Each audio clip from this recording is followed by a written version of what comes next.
the sexless marriage, right? Uh-huh. The sexless Yes. marriage. Yeah. My thing is you can have a romantic iteration devoid of romance, devoid of connection. Yeah. It's just a housemate that you're spending your entire existence with, which to me is such a much more extreme betrayal. I would rather a person that cheats on me a couple times than a person that I'm not connected to. But no one thinks that way. Yeah. Welcome back, everybody, to another episode of the Intellectual Podcast. We're just putting just a little sprinkle of nuance in the polarizing conversations of the internet. I'm Jem. And I'm Renee. And we are your hosts for today, where we have a very interesting conversation to have. And hot take that no one's probably going to agree with. I'm going to have a lot of hot takes this episode. Okay. Given the little bits of conversation we've had on this subject, I had a feeling that would be the case. Yes. I'm going to be the king of hot takes. No problematic takes. Okay. But maybe just more challenging. Not that he doesn't have problematic takes on this. He's just not going to say them. Exactly. That was my disclaimer for you. To let you know that I'm not going to be problematic this episode. Exactly. I'm glad we understand these things. Yes. But hot take. Affairs have a lot to reveal about relationships. Yeah. Okay. I think affairs have a lot to reveal about relationships. And a lot of the times people are so quick to just impulse react to the affair. Totally, right? yeah. You cheated on me. This is what's going to happen. Right. They're trying to avoid dealing with the actual situation. But affairs are very revelatory. They can be a signal that something's occurring in a relationship. It doesn't have to be the end and the destruction of love and romance and energy and commitment and the legacy of your interaction that you put with a person for however many years. Yeah. No, I agree. Affairs, infidelity is symptomatic for sure, whether that's symptomatic of something going on in the relationship or symptomatic of something going on internally with the individual who committed the affair. Yeah, I agree. And there's a lot to explore. Like, what draws people outside of these established boundaries, right? That's a very interesting concept. Yeah. Also, why does this sexual betrayal hurt so damn much? I think that's also very interesting. Yeah. And maybe it's because I've never been cheated on. I'm sure like someone... I was like, well... Yeah, like someone... Let me tell you. Like, exactly. So it's like... yeah, there's a lot of questions that can be had. And I look at infidelity very academically. Yeah. And not very... like... personally, I don't feel very personally affected by infidelity. Again, never you haven't been personally affected. Also that. But hypothetically, I'm like, I don't think that would be like the craziest dealbreaker for me. Infidelity. I know. Hot take. Like I said. Well, yeah, and if you look at infidelity from an academic standpoint, that makes sense because it's such a relevant part of the conversation in regards to like monogamous relationships. Like if you're going to, and as we do on this podcast, if you're going to talk about interpersonal relationships, talk about monogamy, you kind of can't not talk about infidelity. Which is why we're talking about infidelity. Yeah, exactly. Go I was going to say infidelity, we're kind of interchanging them, but infidelity and an affair are they? Or infidelity is maybe like the overarching thing that happens. Affair is like a specific type of infidelity. Because I see affair as like a ongoing cheating situation. So ongoing infidelity is the affair. Is an affair. Interesting. Which. Yeah. And I think this part is more so like to each their own to say this, but I always think an affair happens in like the confines of a long-term relationship or usually like marriage. I think that part is just like me specifically, but overall affair to me is like an ongoing, you're cheating ongoing and usually with one person. One person. That being said. Yeah. Which is worse to you?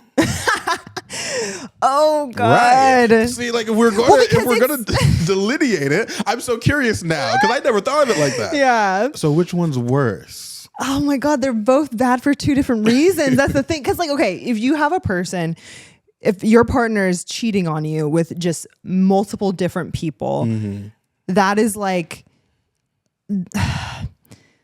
I mean, in both instances, there's obviously a level of inconsideration. You're not being considerate, right? But like, it feels especially just like, wow, am I with like a serial cheater essentially? Like, am I with someone who's like a narcissist on the most extreme? Am I with someone who like is a sex addict on another extreme? I don't know, like that. There's a level of just like real intense inconsideration that I feel when I think of someone cheating on me with multiple partners, of just not really caring about me or loving me. When I think of my partner potentially cheating on me with one single human, that is, oh God, it's like, okay, they're falling in love with another person. Like I'm just as like a whole, like it's like I'm not giving them what they need. Right. And granted, like whose fault, whatever, it's everyone's fault. It's everyone's fault. Wow. Like, because people try and be like careful about like not putting any blame on the person, on the victim of cheating. Even the way that we call them a victim of right, cheating. Exactly. But it's like, as we said, like it can be symptomatic of something going on in the relationship, and it's not as if that person isn't without, I want to say blame, but like, and not to, you know what I'm trying to say, not to like disregard the act of cheating, but you may be like, you know, not considering your partner in certain ways. You weren't meeting their needs in certain aspects, and which led them down a path. Anyways. I'm glad that you set the stage in that way, because everything that you just said are things that we can touch on in this conversation. So the entitlement of cheating is one thing. The duplicitous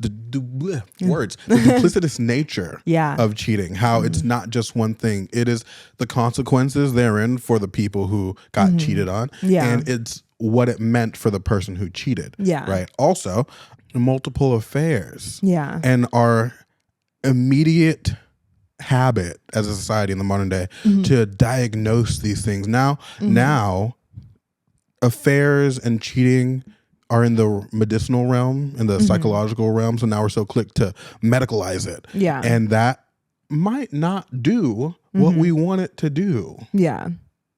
More on that later.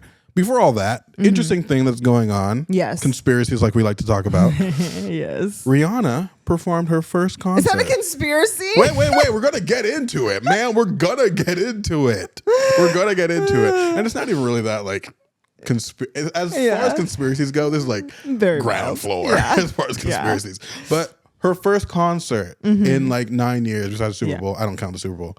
Her first like actual concert. 17 song set list. What is a billionaire doing performing a 17 song set list in India for India's richest man's son's wedding party?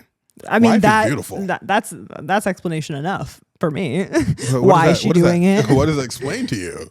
She only got paid $6 million for that. Oh, she really? Yeah, they only I thought paid it was $6 more. million. I thought it was more like a Beyonce like Dubai situation. What did she do in Dubai?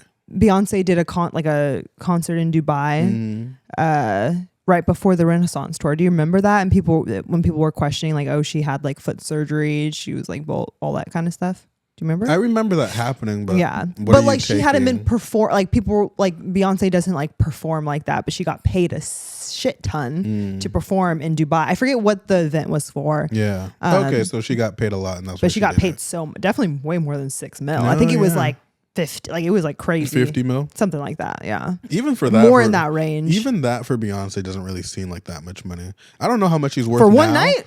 But like I don't know how much she's worth right now. But last time I checked, it was like in the 300 of millions. So like, is that much money really? Because she got 50 million from this Dubai performance one night. For sure. I am not a multimillionaire, so I don't know how much money moves rich people. But homegirl got paid $6 million, and she's a billionaire. So freaking money isn't going to move her the way that it would move a not billionaire, I'm assuming. So why is she doing this? I didn't know she got paid. I just immediately assumed that it was like a, she got paid just like a shit ton because it was a really rich family in India. Right. The richest family in India. Yeah. India's richest man. His name is what is this man's name? His last name's like Arbani or something. I don't know. Mukesh Ambani. And not Ambani.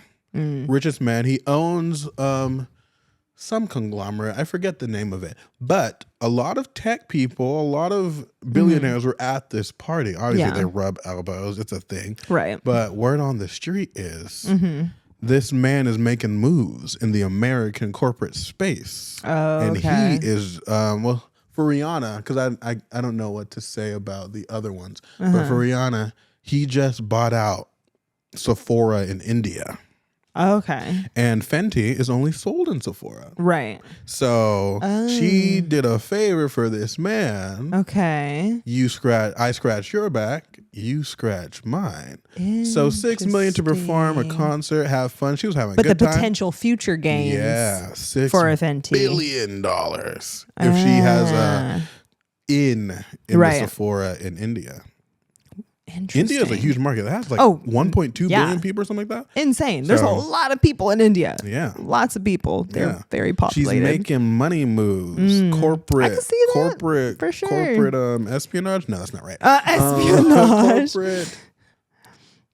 I don't know. But she's playing the long game. Yeah. Four-dimensional chessing it up. Right. Love that shit. Right. For Good her. for her. Love Good for it. her.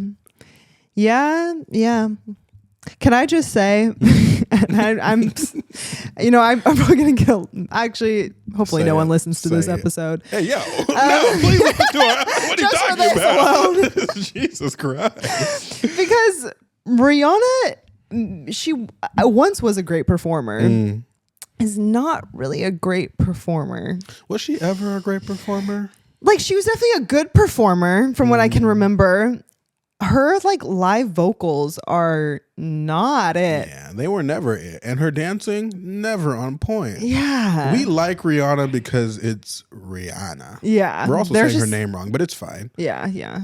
But like, yeah, I just like, when I saw like the clips of it, I was like, damn girl, give us go ahead, girl, give us. You're not pregnant anymore. You're not pregnant exactly. anymore. There's no excuse. So There's no excuse. Give us freaking nothing. No, and she's always been like that. And it's so funny because, black people are so notorious for their ability to dance. You have all her black compatriots or counterparts. And she's like Caribbean, right? Right. Even more so you're like, girl, damn. What are you doing? Yeah. But I think why we love her is because she can't dance and she dances like she's the best dancer on the planet. Right.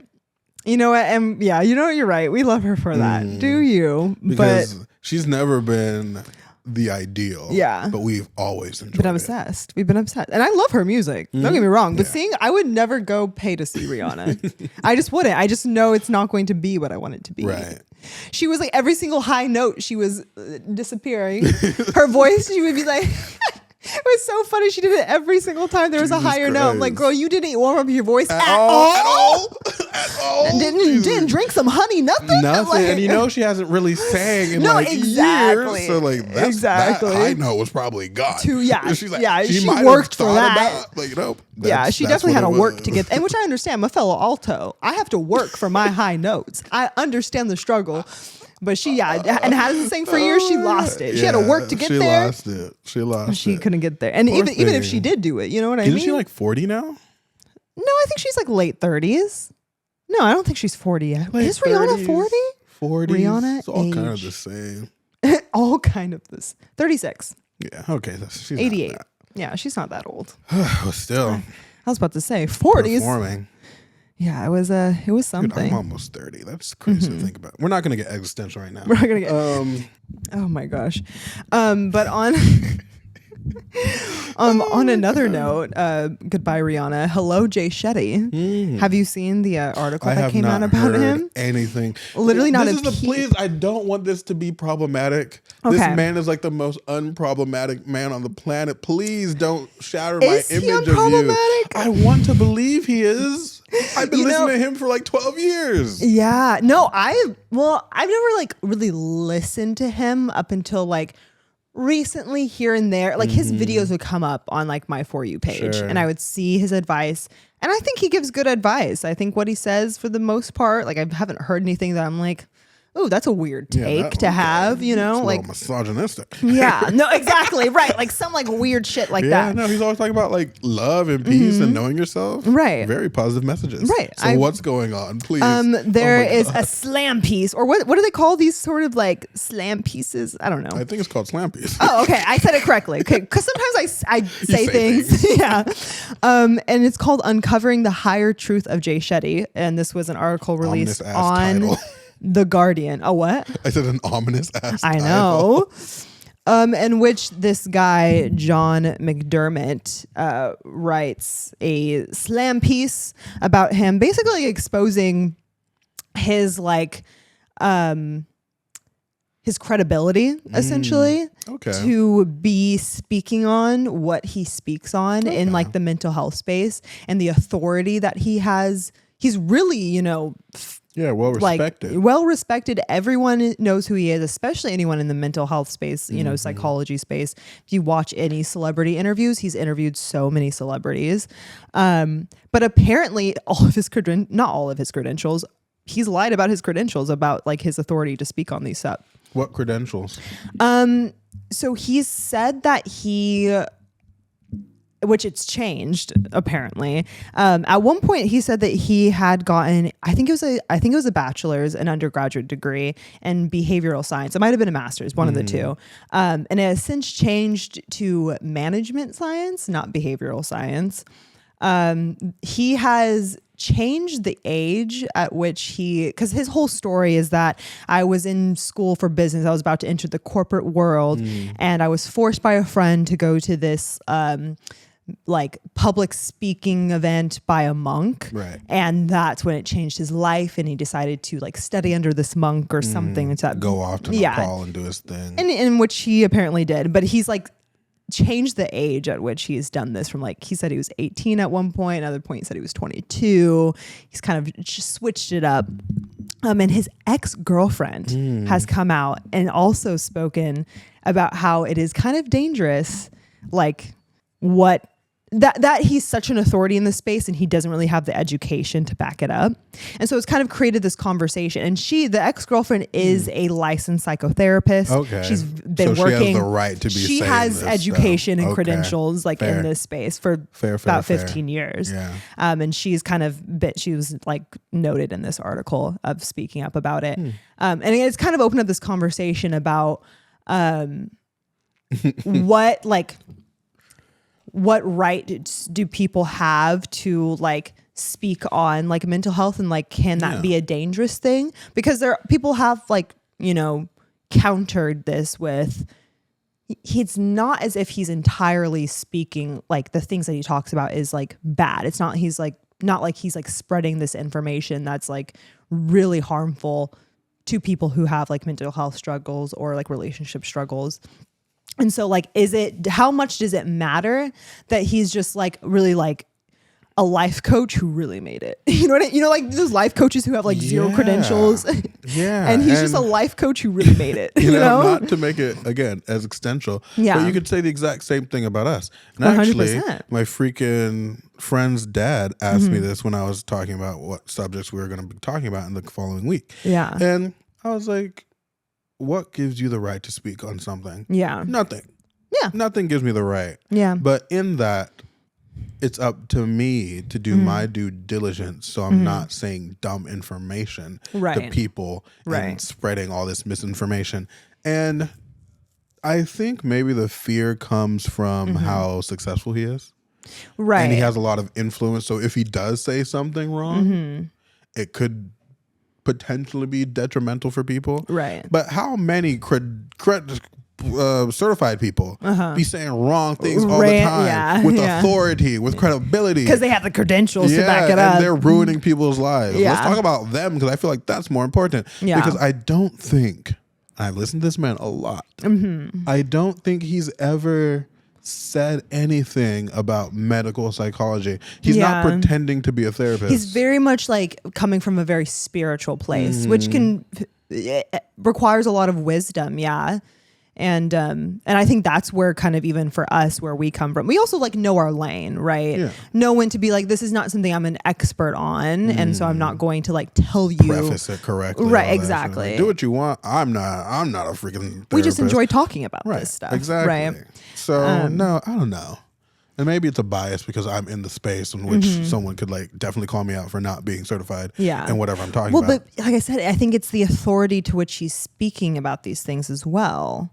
Right. It sounds like life experience. Yeah. The experience or the authority of experience. Not necessarily the authority of like science-backed studies totally. and all I see that what you're stuff. saying. Which is like, sure, if he was in a different field trying to launch people to the moon and we find out he never went to school for astronomy. Yeah. Like he doesn't know this. It's like, wow, that's really dangerous. Like that's crazy. He literally says, in order to like love someone, you have to know yourself. What? I did not know this. How damaging! That's crazy. Like, yeah. People just want something to be mad about. Yeah, no, this is true. It now makes me think it's kind of tainted him a bit for me, just like slightly, because I'm now just like, wow, he does kind of give like culty vibes, and I always felt that way. It's the eyes. It's the eyes. It's the fucking eyes. It's the eyes for sure. I'm just like, nah, you definitely could be a cult leader. Yeah, it's the eyes and the fact that he's like so involved in like celebrity like culture and the celebrity and he's, like, world. Too like clean. Yeah, you know what I mean? You're so clean that there's definitely something wrong. There's definitely something, like he is giving very much culty for sure. Like I wouldn't be surprised if something came out. Does he have an organization that seems culty? No, but he does have like a credential school, which this was like another thing. Like there's like just little things that have been like not completely accurate that like things that he puts his name on says that is what it is, but it's not exactly. Like saying like it was behavioral science and then it later changed to management science. It's like that makes it different. Why are you lying about those things? Apparently on the he has like a J Shetty credential school. I don't know the exact name of it. On the website, it says that he's partnered with certain universities in some capacity to help a person get their undergraduate degree in certain fields. I'm assuming in the psychology space. And that is not true. Like some of these universities, I think the guy had reached out. I can't tell if the guy who wrote the article reached out to these universities and asked about it. Someone else did that for him. But these universities, a couple of universities being like, that's not true at all. We don't actually partner with him at all. We're actually going to contact them and tell them to take our name off of the website. So it's like things like that where it's like, it's kind of undermining this bigger thing. Like, why are you lying? You don't have to lie about those things. You could just, like you're saying, come from this place of like, I have all this life experience. I studied as a monk, and the spiritual like revolution that I had internally, I want to share with the world. And I feel like I have wisdom and insight to give. Totally. But then why are you like these little things here and there where it's like the tapestry is unraveling? And if there's such a and also too, like lying about the age or not lying, but like the age has changed. Granted, within a short age range, it's like between 18 and 22. But it's relatively irrelevant. But like it was such like a life-changing experience. Like you don't remember the age this happened to you? You should know. Why was it 18 one time in one interview and a couple years later it was 22? I don't know. You know, like it makes me question. It does open up the little can a little more. Well, now I have to think about it. Now I have to go into it. Thanks a lot, Renee. You're welcome. Oh my goodness. No one's perfect. Also, he officiated J-Lo and Ben Affleck's wedding. That's like nothing. That's not a knock against him. That's just like I didn't know that, and that's funny. That's just a fun fact. Just a fun fact. Ben Affleck. You know, I'm not even gonna go into their relationship right now. Or J-Lo's documentary. See, too much. We're gonna. This will not be an infidelity episode if we keep talking about that. I know. Okay, I'm sorry. Let's just leave that alone. Leave it be. Do your thing. Do your fucking thing. But yeah, I'm not gonna get into it. Yes. So, what constitutes cheating? Yes. Let's talk about affairs. Let's talk about infidelity, baby. I've been waiting for this conversation. You were way too excited about this. I love it. I love it because it's such a subversive concept. And in that subversion, like I said at the start of the episode, it says so much about relationships. Totally. Right. As a concept. Yeah. And again, contrary to popular belief, I love relationships. I love the idea of relationships. I love the significance that we place on them. Yeah. And the navigation of it has always been something I've been fascinated by. Totally. Because people suck at it. Yeah. And I think by the end of this, we didn't say this at the start, but this infidelity conversation is going to be a multi-parter. Yeah. It's because there's a lot to talk about. So this is going to be laying the groundwork of what the conversation is going to be. And there's a lot to talk about. I find it interesting. It's so... I think by understanding infidelity and how it affects people, it'll help people have better relationships. Yeah, totally. 100%. That's my theory. And that's why it's exciting. Yeah. Not because I'm so ready to have a fucking affair, which is what the question I know. You're like, ooh, cheating affair. Yeah, oh my God. I love cheating on people. Like, no. It's one thing, the reason, again, why the conversation we had last week about why I find myself in situations that I find myself in is because I actually refuse to cheat. Yeah. Now, currently, these days. Good. Okay. Before, and this was me in high school, and I don't even think it really counts in high school, because what are those relationships in high school? Yeah. And it was that line of thinking in my brain. I was like, y'all really think these relationships matter so much? Let me show you how much they don't. Right. Damn. And I took it upon myself. You love to prove people wrong. I love to prove myself right. Yeah. Is that the same thing? Kind of. Yeah. Just like, you guys are... Why? The way people show affection in high school is just so annoying. Yeah, it's funny. So freaking annoying. They're so cute, stumbling around, figuring it out. I'm just like, she really thinks she's into you. But she has no concept of what it means to be into anything. Yeah. So let me show you how much of a waste of time this is. Damn. Focus on your studies. Wow. Focus on skill. And yeah, I was a very troubled youth. Neither here nor there. What constitutes cheating? Yes. What do you think it is? What do you think cheating is? And then we're going to play a game. Okay. Oh yeah, you have a list. I have a list. I mean, I think we as a society who prioritizes monogamous relationships, there's kind of built-in boundaries that exist that everyone who gets into a relationship kind of the automatic rules that are kind of placed when you enter into a relationship that makes, okay, you kind of understand when you're cheating, right? Okay, if I am kissing another human that's not my partner, definitely cheating. I'm obviously being exactly, so you get the point. Right. But I definitely making out with humans, yeah. Right. Definitely cheating. Yeah. But I think there's also an aspect that of boundaries created within a relationship that are specific to the relationship that make what is cheating to one maybe not cheating to another. So it's somewhat individual, but it also, I think, largely there's kind of just built-in rules for it. Yeah. It's interesting because all these built-in rules are relatively unspoken. Yeah, no, 100%. It's not something you have to be told per se. It's good to obviously we'll sit down with your partner and be like, all right, just so we're aware. Just so we're clear. Just so we're both on the same page. Yeah, let me be clear. Let me be clear. You actually do a pretty good Obama too. Yeah. That's crazy. Oh, Obama. Love that man. Anyways. He was great. Yeah. Right. We're not going to get into it. It's fine. Let me be clear. We're not going to get into it. But anyways, yeah. Yeah, they're definitely should still have that conversation. It's always good to vocalize things, right? But yeah, it is definitely built-in rules. What is cheating? Yeah, I think I'm struggling to define it because it feels so automatic, right? I think it's in my head it's obvious. It is. You're not, yeah, you don't. There are only things that are for your relationship when you're in with a partner. So anything that's busting sexual, it open for the internet, right? Don't do that.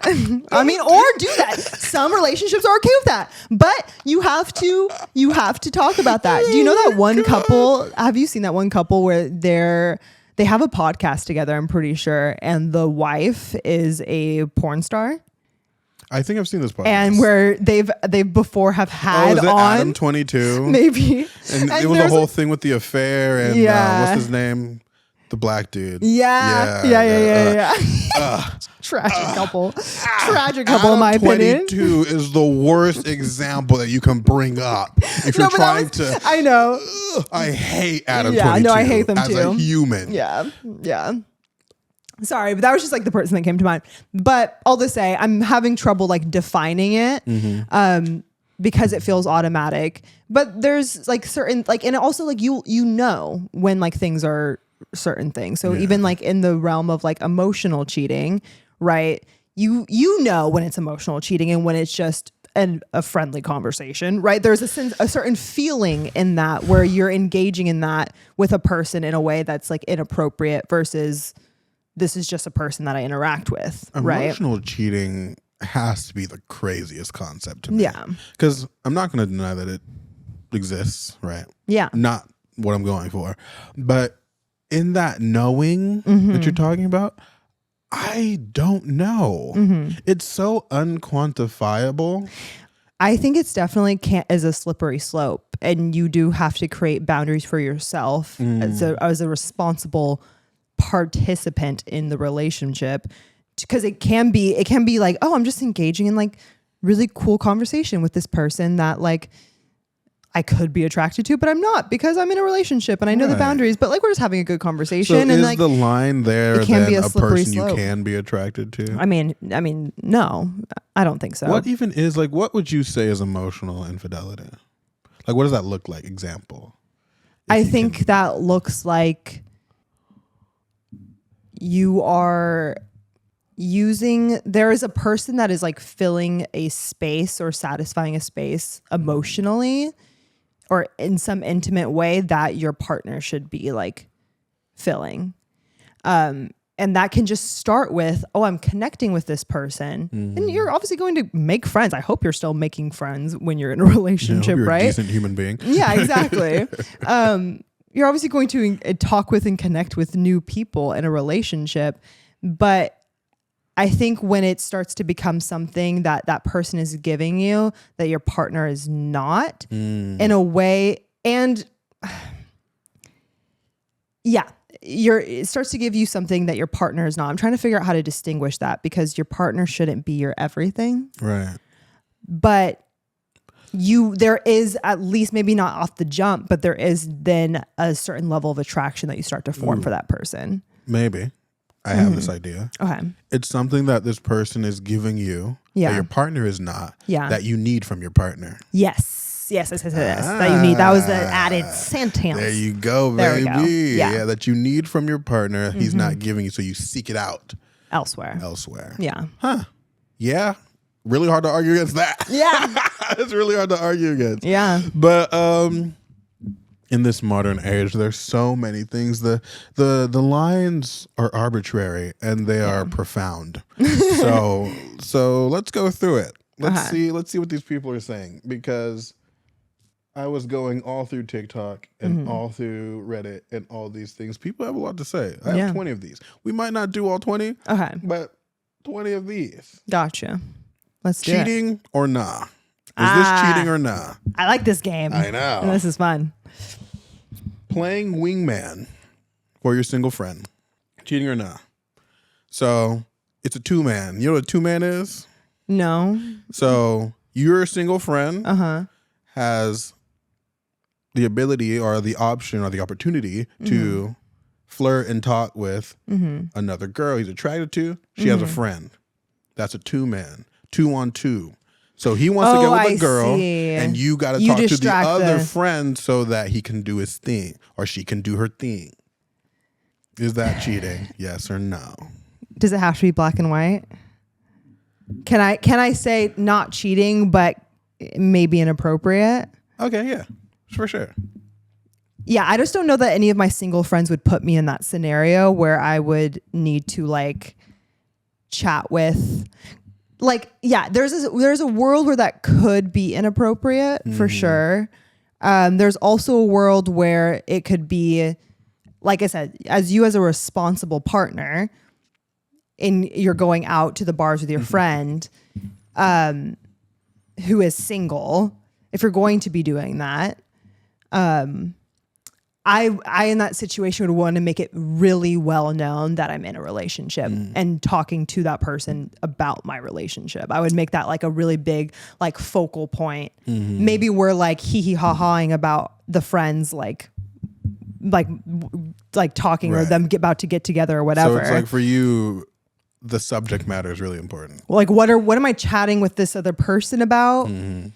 But I just don't see my friends ever putting me in that scenario. Because like my single friends are very good about like when I go in a relationship. Yeah, when I go out with people, like they definitely block guys for me. They'll be like, she has a man. And also your friend specifically, I don't think a 2-man would ever be an option for you. It just wouldn't. We literally have never done that.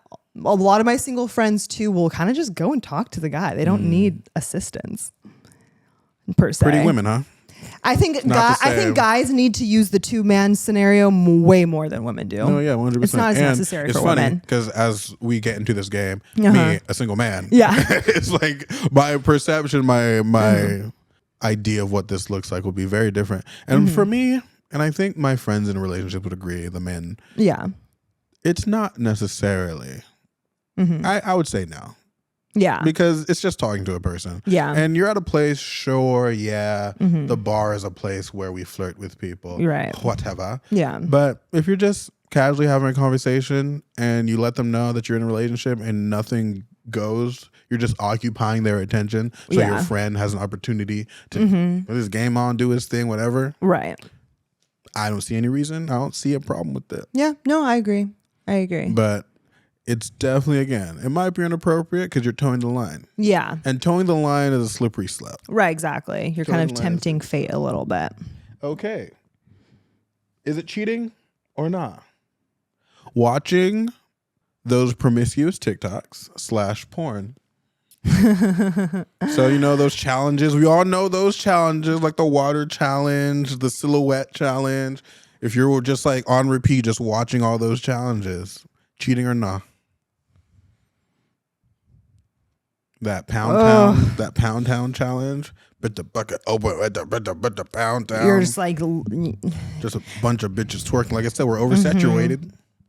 Twerking motherfuckers. I'm gonna go yes. Wow. Okay. Why? Because I think it's in the realm of like, for me personally, that is like social media. Oh my God. Right. But we're like, gonna get into it. Yeah. So like social media has just created a new space where it's so much more tempting to like step out of your relationship. I think it's existing in that realm of entertaining other people that is not your partner, and kind of allowing your eye to wander in a way that I don't think is like appropriate. Interesting. Personally. Like, sure, you come across these things pop up. The water challenge came up on my For You page. I was like, go girl, hey. Dude, no one does the water challenge better than Tyler though. Right. No. No one can top her. Are you kidding me? Tyler is... she's amazing. Keep her away from Chris Brown, y'all. Remember. Jesus Christ. I love that girl. Oh my gosh. But anyways. Yeah, you had a moment right there. Okay. I think she is like the most fine person that has popped up. Yeah. Since the last fine person. I don't even know who. See, I can't even think of who the last fine person was. Yeah. Because that's the only girl I can think of right now. Yeah. It's insane. Wow. Yeah. I'm specifically talking about the liking and like watching all those like videos on social media, finding the playlist to watch through them. Yeah, that's crazy. Yeah, that's like that's kind of wild. Yeah, there was just something like, it's not cheating. It's crossing some sort of boundary that it's crossing a line into uncomfortability. And it's definitely more so than the last one. Definitely like slippery slope vibes. Gotcha. And then porn, that's a harder one for me. That is a harder one for me. Cause you see like these like, I guess when you use porn and like a relationship to create like an erotic experience, that's different. It definitely can be like first symptom of a person eventually stepping out of the relationship, especially if it's being overly used. And also just isn't good for you. Yeah, that was my thing. Like, I was like, I don't think watching porn or even the TikToks is really cheating. I don't think it's good for your mental health. Yeah. Like, I think it's that. It's like all the research like that's been done on porn usage and how it affects the brain and how it affects, like, it's just so like, and well, it's, for me, it's like if I see my partner start to use porn over excessively, that's when it starts becoming like, okay, like we need to dial it back. Right. Let's talk about this. Yeah. It's definitely symptomatic of like what's going on, or needs not being met sexually in the relationship. Are you just you know, I don't know if you've seen those memes, people like the depression masturbating. Like maybe it's not even symptomatic of something being wrong in the relationship, but your partner going through something and not being in a very good like mental health place. It's kind of wild though. Yeah. Because I'm just like, why would you jerk off if you have a whole ass human being right there? No, this is true. I get why, but the concept is so foreign to me. Yeah. Like there's such a better option right there. Well, you get to engage in the taboo and when you're using porn that you feel maybe afraid to ask of your partner. And that's why it's important to like make sure you're cultivating that space and working at cultivating that space with your partner so that they can be like, I want to try this, or let's do this. Let's role play this way. I'm curious. I think I kind of like that actually. I've never evolved into the role play. It's not really something. I'm not like not into it. Yeah. It's just you'd be down. It's so hard because like, why would I want to be anyone but me? Yeah, see, that's just classic Capricorn. Like, I'm why dead. do I have to pretend to be anyone else if I, like that's my gosh. Whatever. I mean, role play could be as simple as like, oh, I'm a doctor now. I'm me as a doctor. No. Yes. Well, yes, it can be, but it can be as simple as like, let's pretend like this is our first date. Like it could be that. Like let's take it like you have to like. Yeah, clearly I'm going like. You're going. Yeah, it doesn't have like. I mean, cosplay. Obviously it is that as well, but it could be as simple as like. Let's pretend like it's our first date. Let's go to the bar and pretend like it's our first time meeting. Have you guys tried that? No, but I kind of want to. Yeah, do it and let me know how it goes. I'm so curious. Okay. I think Matt and I would just kind of laugh the entire time through part. I don't know that. Now that I'm thinking about it, so boring. No, I would try and commit to the bit. Yeah, Miss Actress, Miss Performer. Yes, you definitely into the performance. Shit, that's crazy. All right, well, this one's interesting. Okay, cheating or nah? Okay. Fantasizing about someone else while you're with your partner. Oh. I need to be more black and white. No, I don't need to, because I feel like my last two answers have been like, it's inappropriate, it's symptomatic.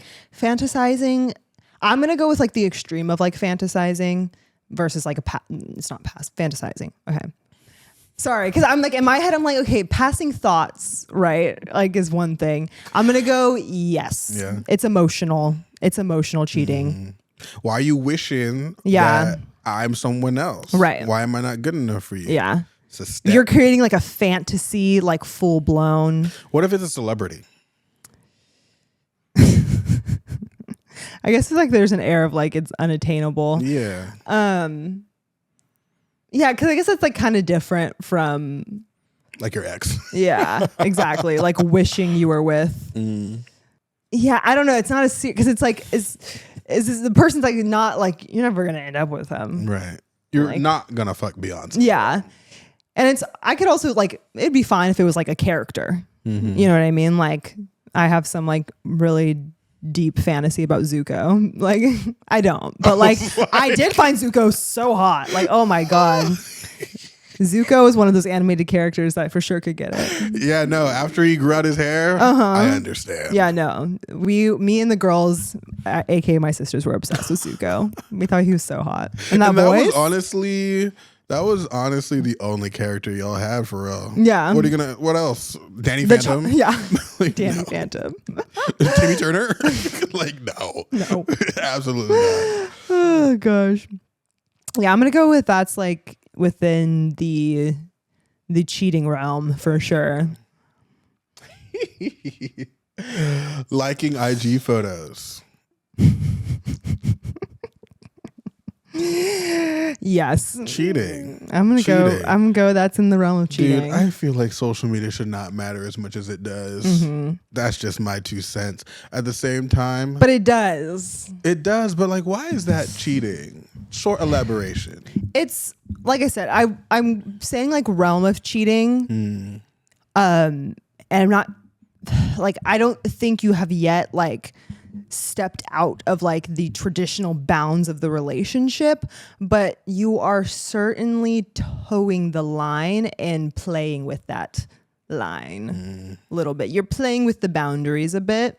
Because it's funny, because it's like you can say it doesn't matter as much as you want, but it's not just about whether it matters to you. It's also like the perception of not only your partner, but potentially those people. I never want to place myself in a situation. I will never want to intentionally place myself in a situation where like the other person might think that I am trying to get at them when I'm in a relationship. So it's like a preemptive thing. Yeah, well, it's just like, okay, because like with the liking photos thing, like as a girl, I know when when men are all up on my shit. You know what I mean? I see when a guy likes every single photo. Right. And not like every single photo is crazy. Yeah. But it's like, yeah, like if you're liking my photos and you're in a relationship, unless like I have some sort of like pre-existing relationship with you, or like maybe like it's like I don't feel that way when it's like photographers that I follow that I've worked with, like if they're liking my Instagram photos, like I have like a working relationship with you. But if you're some person, some rando or some like, I don't know, like I notice. I definitely notice if you're peeping my shit. And if you're in a relationship, that do for you? What is noticing? Well, it's just like, it's funny. Like as a girl, it's like, oh, interesting. You're like, I'm really on your For You page. You really like my stuff. You know, and so I just never want a girl or a guy, like as for me, I guess, if I was like I never want a guy to be like, which I don't think guys, maybe they do. I don't ever want a guy to think that I am liking their shit. Exactly. In that way. It's and funny. I wouldn't want my partner to make someone feel that way either. Which is super fair. Yeah. At the same time, I don't like anybody's shit. Yeah. So for me, if I start liking a girl's Instagram, you could be mad at that. You could definitely be mad at that. It shouldn't matter this much, but also my likes matter. No, they matter because I don't. It's a pattern shift. Right. So if my pattern shifts, you can be mad at that. Yeah. But like, yeah. If I saw every Instagram post and I like that, no reason to be mad. Yeah. Because I like every Instagram. It's just I just be tapping. I just be tapping. I just be tapping. Oh god. So yeah. You know, contextual. Whatever. This is so obvious, but I'm gonna say it anyways. Cheating or not cheating? Sleeping in the same bed platonically. As like opposite sex. Or cheating. Just like so inappropriate.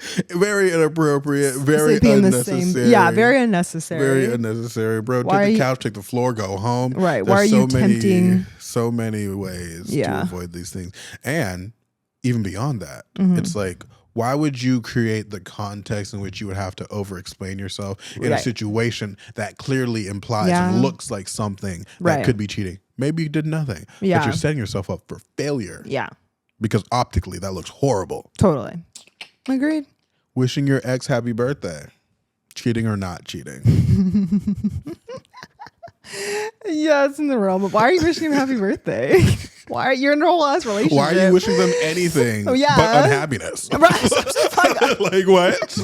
Well, that's your ex for a reason. That is your ex for a reason. Oh my gosh. Wishing them well? Why? Okay, you definitely have a stance. That's funny. Yeah, no, there's no reason to be wishing them happy birthday. But it's a birthday. Only reason why I ever wished an ex happy birthday was because I was trying to wish my ex happy birthday. Right. Yeah, even if you have like a good relationship with your ex, in the sense of like things ended amicably, no hard feelings, etc. Like Why? There's just no reason to wish them a happy birthday. I agree. There's no reason. All right, next one. Cheating or not cheating? Calling someone beautiful. Okay, well, I call people beautiful all the time. No, I think like standalone. Like I'm gonna say no. No. Yeah, and maybe part of that is like the context. My casting that I had yesterday. Oh my God, I've so never beautiful. seen. I literally was on the phone with Matt, and I was like, I have never seen so many beautiful people in a room, men and women. They were all stunning I'm glad humans. that models are beautiful still. That would be crazy. Well, sometimes I go to these castings, and I'm like, it's the open castings. You know what I mean? Anyone can come in. I should not be saying. I'm fucking screaming. Oh my god, I cannot believe I just said that. Oh my god. What but the no. fuck are you doing? Oh god. Oh man. No, I will say I do love looking at a beautiful human in a room full of them. It was like blinding. Like everywhere I looked. I was like, to look. I think I'm a beautiful person, but God, these people were stunning. Yeah. Like I'm like, wow, you were built different. Yeah, just so beautiful. So I think maybe I just think you can call people beautiful. In the industry that you're in, that makes sense. Yeah, like it's kind of hard. I don't really like. I will call a man beautiful, but I'm not. But should a man be calling a girl beautiful? I would be so mad. And that is why people double standards should exist. We're gonna talk about that. Double standards are okay. Just kidding. I'll be so mad. I call people beautiful all the time, but I will be so mad. Hey yo, well, that shit's crazy. I guess it's like depends on the context. Even like when I'm saying beautiful, like it's like context specific, and I'm saying it to Matt or to my partner in a level of comfortability that's just like. Because like oh my God, you're so beautiful. Like if I'm saying it to someone not around Matt in a way like they're in a context that's inappropriate, then it's like, and I don't tell, you know what I mean? Right? There's context, but there's like, in what world would it be? What world would it be inappropriate? Right. Is if like there's like the intention behind it. You can recognize beauty. That's fine. But it is funny because sometimes we'll watch like The Bachelor. Actually, no, but it was kind of fine. But it got to a point where I was like, all right. You can, okay, we get it. I was having him rate the women. Why are you doing this to yourself? No, because I actually did enjoy it for the most part. And I actually was surprised by some of the women where I was like, these women are beautiful. And he was like, she's no. Yeah. And I'm like, wow, female gaze versus male gaze is very interesting to me. It's a thing. So I, for the most part, didn't mind it, but there was like a point where I was like, okay, I'm done. All right, I've had my limit. We can stop talking about this. No more of that. Oh man, women are funny. Yeah, but Matt, it feels the same. It's all good. Cheating or not cheating? Going to get food with the opposite sex, 1-on-1. No, not cheating. No. Like, don't do that. Cheating. Like why? Like, why are you doing that? Because we're hungry. What the fuck? Oh man. Is there context to that? Like, I mean, obviously if it was you, if I was getting lunch with you, obviously very that different. Would be. I think the context for me, cheating or not cheating, when are you getting food with them? I don't care why, I don't care who, it's when. What do you mean? If it's breakfast or dinner, I'll have questions. If it's lunch, I don't fucking care. Could be a coworker. Could be anything. Could be literally anything. Not gonna waste my time. That's a lot of brain power. Yeah. But like, why are you waking up early to go see somebody? That's weird. Why are you meeting up with the opposite sex 1-on-1 after the sun goes down? Yeah. That's suspicious. Yeah. Yeah. And that kind of like goes into our conversation, like our previous conversation of like opposite sex friends.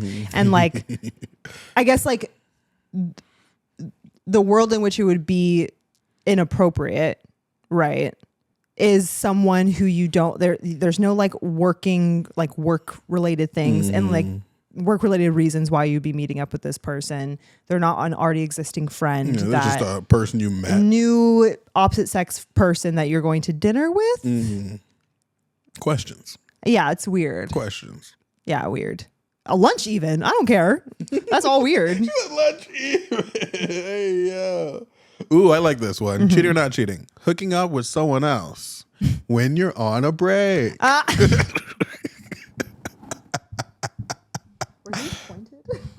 Oh no. I'm making a joke. I'm making a joke. Yes, I do. I feel attacked. Don't include that, but I do feel attacked. The IG one definitely for you. Yeah. But everything else. Well, I guess we weren't technically on a break, but it felt like it was so short. Basically on a break. Hey, we can move on. It's okay. I'm just kidding. Okay, is that cheating? Well, I guess this is why I think breaks are stupid. You either break up or you're together, in my opinion, first of all. Agreed. Breaks are dumb. And breaks usually have some kind of, I knew you were gonna say breaks that. are dumb. You either break up or you're together. But when people go on breaks, there's usually, hopefully, boundaries or like stipulations and rules set about the break. Right. That happen. So it kind of depends on the rules that you guys discussed about what you would be doing on this break. And if you didn't talk about hooking up with other people, probably should have. If not, free game. I'm gonna say this because I think not necessarily free game, but like as a person, like I think it's definitely cheating, and here's why. Whether you discuss it or not. Yeah. Why are you over here hooking up with other people? No, when you're trying to potentially get back with this person. Exactly. If this is a mutual break, again, we both agree breaks are stupid. Right. But if it's a break, it's a break. You're taking a break. You're taking a moment away from each other. Taking some space. Some space. Yeah. Why are you going off and hooking going up with crazy outside of that break? That's wild. Tim, you're not in a relationship. I literally was going to say, like, I don't know whether it's cheating or not, but I do know that person probably shouldn't be with a person that was hooking up with other people while you were on a break. Right. Also, especially as a man, you know damn well some dude isn't just going to pop up with some random person that they hook up with on a break. This was a person that was in their periphery while y'all were together. Because I know this man is definitely average and can't pull girls that well. So you already know this is a person you all both know. Yeah. They're hooking up because you're on a break. Yeah. Dump him. That's crazy. Yeah. For girls, I don't know, man. Y'all do what you got to do, I guess. Y'all do what you got to do. No, I think either way. If a person uses... Because, why do people take breaks? It's usually for the benefit of the relationship. That's like security. The idea is to like... trying to salvage the relationship some way, so you take some space away, hopefully wanting to get back together. Right. And that person uses that time to have sex with other people. It's crazy. You shouldn't even be with that person. Right. No. Oh, these last two. All right, we'll do two more. Okay. I'm having so much fun. I know. We can do more. Cheating or not cheating? Getting coffee from the same coffee shop because you think the barista's cute. That's definitely, you're playing with fire for sure. Are you though? Because it's a service worker. Logically, in your brain, they're beneath you. So it's like what? We're just gonna skip over that statement. No. Question mark. In your brain, in capitalist America, you do not process employees at restaurants the same way you process like human beings. I'm not saying it's a good thing. I'm just saying that's how that works. I just think like the thought process. We're not skipping over that. Okay, anyways, as someone who like literally is a customer in the service and you know what, you're right, people don't treat us like humans and it's annoying as fuck. I'm saying. And I will force them to treat me like a human. If someone ignores me, I will ignore them like back. If you're like, hey, how's it going? And they like don't. If they there have been times I can be really petty sometimes. Yeah, clearly. Wow. Where like people have ignored me and I know they look me dead in the eyes and they just don't say anything. And they walk away, and then when they need something, I make them wait a little bit. Good, as you should. Keep your dignity. They're like, "Hey," I'm like, no, "I'm doing something else. I'm doing something else. Just I heard you." Like you're doing something. Hello. Yeah. I make them wait sometimes. Good, because I'm like, I'm gonna do to you what you did to me. That's rude. It's rude. Say hello. I'm not like asking for some in-depth conversation. Right. I'm just welcoming you in. Acknowledge my presence. Yeah. No, but I think the line of thought, like the line of thought of like, so you're in a relationship and you're like, oh, I thought that person's really cute. I'm going to go back. Like, why? Why? You think they're cute. Pretty self-explanatory. But like, what are you hoping to gain from going to a coffee shop? Eye candy and good coffee. I don't like that. There's like a difference. There's like, it's just like, it's the form, like the forming of the thought. It'd be one thing where you go to like a coffee shop and you recognize that, oh, like these are some attractive people, and you may continue to go to that coffee shop, but not because there is attractive people that you find attractive at this coffee shop. It's just they happen to be attractive and you are going to this coffee. There's like, it's the active thinking about. It's the emphasis on, I'm going here because they're hot. Versus there's hot people and I happen to go to this coffee shop. Fair enough. Sharing the details of your relationship with the opposite sex. Cheating, not cheating. Cheating? I don't think that's cheating, but I think that's like maybe inappropriate. Like, I just don't like sharing like the details with anyone. Yeah. I keep that shit to my chest. Yeah. People have to wring that shit out of me. I'll tell you when it's over. Yeah, that shit. Right. I just told this girl, I was like, oh yeah, I was seeing someone since July. She's like, what? That's crazy. I was like, yeah. That happened. Like, I didn't even know. Right. Yeah, no, I just don't, like, I think just in general, I don't really love to like, especially with just like people, right? Just in general people. Obviously, you need your people to go to. I have my humans I go to when I need advice. Gang, baby. But just like sharing the details of my relationship, I don't do that in general. I don't necessarily like to do that in general. So I think it's kind of, and then with the opposite sex. Right. So it's not cheating, but it's definitely out of pocket. It could, yeah, definitely. It could turn into emotional cheating because it could start off as like, oh, my partner's not doing this for me. They're not giving that to me. That person's consoling you. You and find comfort in that comfort and that consoling. Yeah. Actually, I'll say people are crazy because I've actually seen this happen on both sides. 100%. Even if it's not even like they're trying to break you up so they can be with you. Right. Men and women have this uncanny ability to assimilate to the things that you're complaining about. Like if you're complaining about how he doesn't compliment you enough, best believe in the future, you're going to get a bunch of compliments from the person you told that to. Especially if there's some underlying attraction there. Yeah. Crazy. Whether you name it in the moment or not. And I guess all this brings up a very interesting point, right? Because the game, very, very, very, very representational of two things. One, we all kind of understand what's cheating and not cheating. Every one of those things, I kind of predicted your answer, and pretty much all of them were correct. Right. We kind of all have this internalized idea of what cheating is. Like a built-in idea. Yeah. Even though it's like rarely if ever talked about. Secondly, if you're in a relationship, there are always going to be external factors operating on your relationship, trying to separate you all the time. Yeah. If you make a decision to be with a person worth being with, there's gonna be so many things trying to split you guys up. Yeah. Regardless of whatever the bullshit is that's happening on the internal, which is ironically the thing that usually splits people up. Yeah. It's usually the external thing that splits people up. Yeah. But there are external things that be stressing people out. So monogamy really is about like building up your defenses for the, what is it? Oh yeah, for the external environment. Yeah, totally. Knowing how to operate.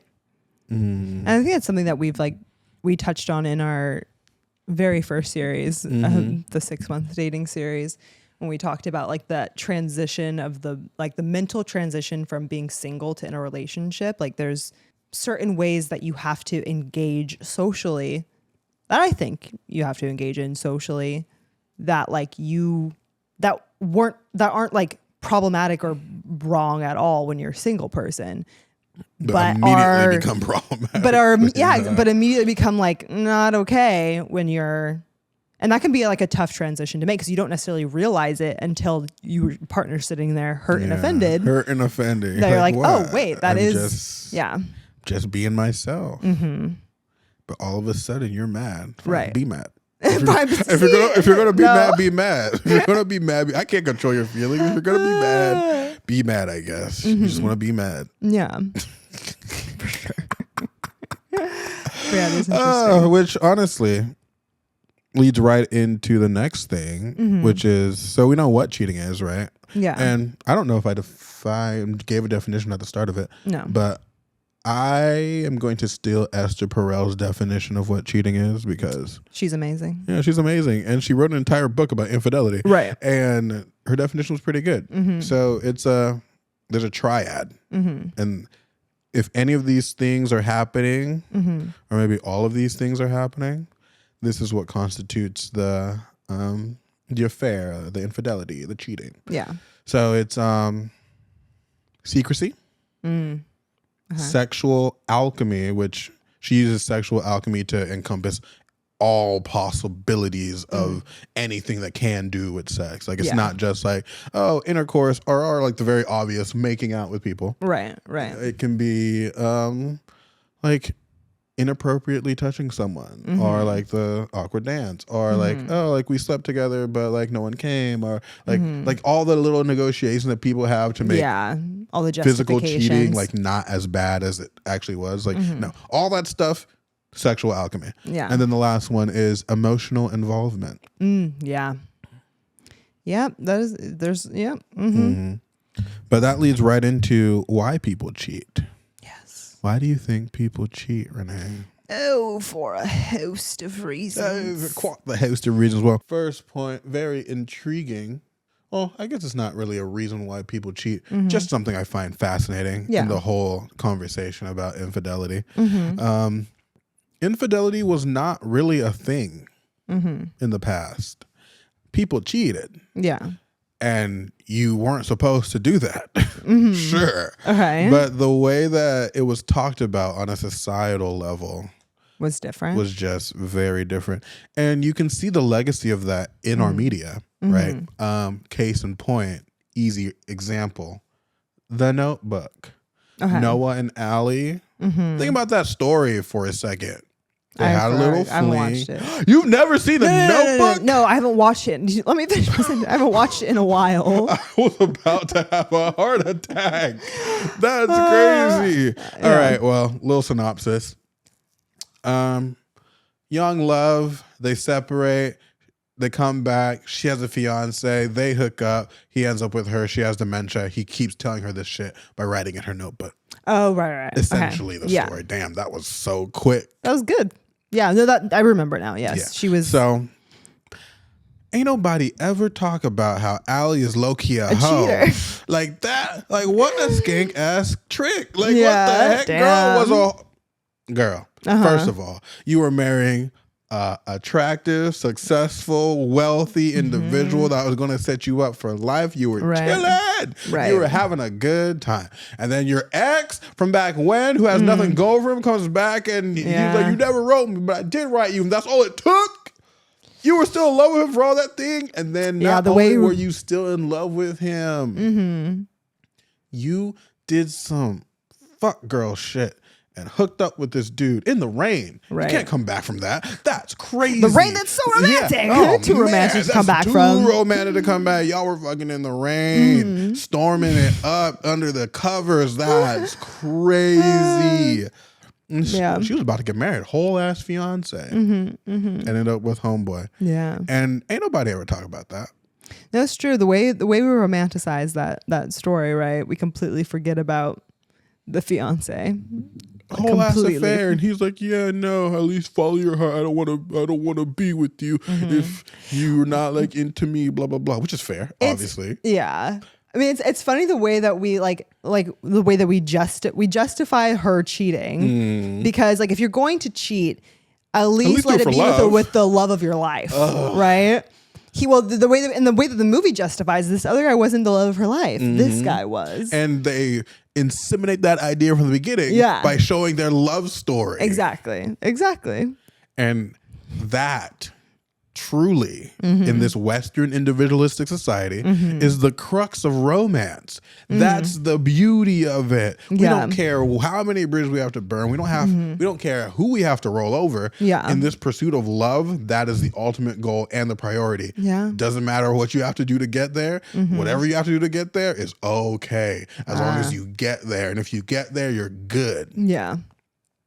Wow. That's how media trains people to think about romance. And that is how people were interacting with romance from in the past, before this whole like modernization of dating and whatnot. When now people have options and shit. Because the curators of society, the people who make these movies, Nicholas Sparks, he grew up in like what? The freaking the 70s, the 80s, something like that. And then he was influenced by those stories of, you know, horrible example, but Romeo and Juliet, right? The star-crossed lover type thing. The goal is always to find your one true love. You have to sneak around. And it's like, it was cool, it was accepted, it was a thing. Like you have your responsibilities, you do what you have to do, and then you find your love affair outside of your marriage, right? But now in the modern day, the more we increase our sexual activity, the more the significance of monogamy we're really internalizing it. Well, I think too, like even going back to past day to modern day, and the institution of marriage, right? It's been largely like an for real. The institution of marriage. Jesus Christ. It's like it has for a lot of human history been very like contract, and mainly with like upper society or higher society, less so with like the like peasants and whatnot. But it's been kind of looked at as kind of like some like a contract, like a contractual agreement. Signing treaties. You know. So to cheat we're doing this because your family had land and I had money and I needed your land, you needed my money, so we got together and we will do what we do, but we can satisfy our sexual urges elsewhere. And so now in like modern day, that's really like marriage, unless like you're literally like a royal family maybe, but marriage, Princess it really Diana no, like legit like that, unless it's like that level of unless you're getting married on that level, like marriage really is just about love. So it is becoming more and more significant. Like I can see that it's a choice. It's a choice. If it's not forced and you're actively choosing, then the romantic ideal is realized in the choice. Which is so interesting to me, because you would think that sexual activity, as that increases, then like monogamy wouldn't be as like valuable. I think it would be like a linear relationship, but it's the opposite. They both go up. The more you be fucking, the more you want to be romanced. Which is wild. Such an interesting situation. So if we have this legacy and media telling us all these things, why do you think people find themselves in extramarital or extra relational affairs? Well, I think something you touched on at the start of this question about how we see this representation of romance and relationships in media, and what we like, the one true love, the star-crossed lover, et cetera, which is an unrealistic representation of what relationships are. And then people find themselves in relationships, they don't really know how to operate in them. And I think one big reason someone cheats, and we also kind of like in our examples like touched on, we're doing the cheating or no cheating game. There's the reasoning, the justifications we give behind it, and valid reasons, not valid reasons for cheating, but valid in terms of like you're valid for feeling a certain type of way. There's something not being met. There's like a deficiency. There is a hole that person is trying to fill when they are cheating, whether that is because of their part. I use that carefully. Like the partner's not at fault. Both parties sometimes can be at fault for the relationship getting to a point. Does that make sense? I'm trying to I'm trying to not sound like victim blaming. Yeah, victim blaming. That's not my intention by any means. But if you got cheated on, that's because you didn't do something you were supposed to do. And like, I agree. No. Like, obviously, especially at the onset, like I was listening to this podcast, like especially at the onset, like obviously, like when someone cheats, it's important. Like you cheated, that is wrong. You need to work to mend the trust, mend the relationship, etc. But in some cases, I think it's also important for the person that had been cheated on and for both parties together to analyze and evaluate the relationship and to understand why the relationship got to a point where both parties were feeling a certain type of way, right? And that's unmet expectations, needs, etc. Yeah. To that point. Yeah. That's an incredibly difficult thing to do. Totally. That, like, oh man, you said it so casually. And I'm over here like, yeah, but the full brunt and weight it's tough. The relationship just blowing up in your face is incredibly. And that takes time and years. You're not going to get there immediately to be able to do that. Honestly, a lot of people don't get there at all. They end the relationship. Cheating is the ultimate betrayal. Yeah. The antithesis. It's like the one thing that everyone's like, do not do this. That is the one thing you cannot do. And it like you said, it comes it's a pre-installed feature of your relationship.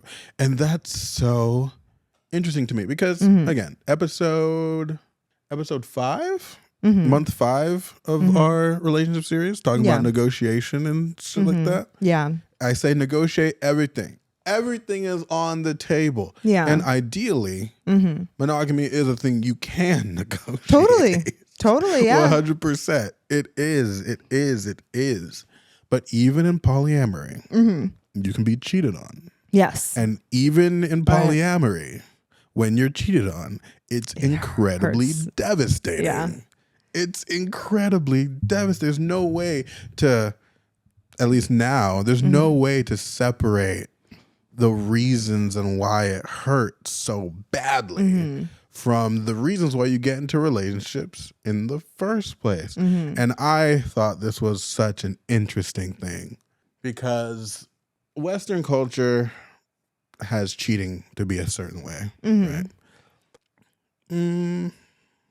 I guess this is still like South America is still kind of a Western culture, but I will say that Latin American, the way they go about interacting with each other in the romantic space, very different how Americans do, or the U.S. people.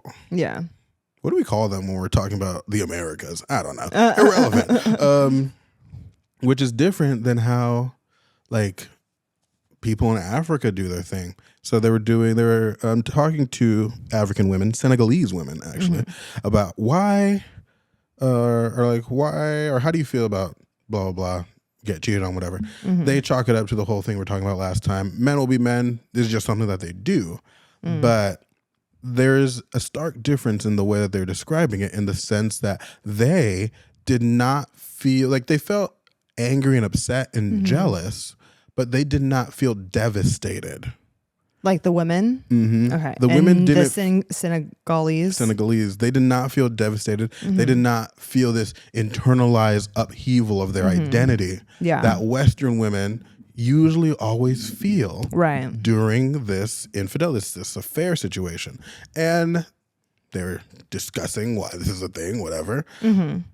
They, Senegalese people and people in these type of communities get their identity, get their sense of self, their self-worth from the community itself.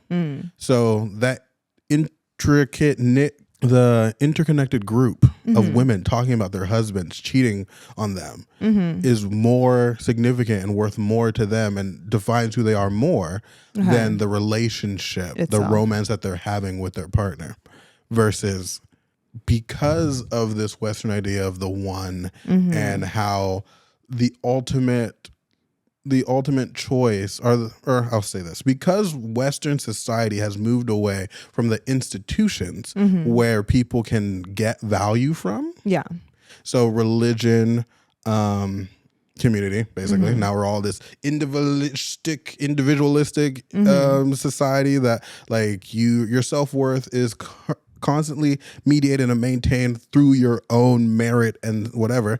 So such that when you find a person and you access this romance and this true ideal that is love, now you're finally getting the acknowledgement that what you've been working on this entire time by being chose is worth being chose. And in being chose, the idea is to never choose anyone else but you. Right. That's where your entire identity comes from. That's where your entire identity gets founded on. The moment that's inverted, everything starts crumbling. Your sense of self shattered. You can't move past it because you have no other structure to go off on. That's why it's so crazy when Americans cheat on each other.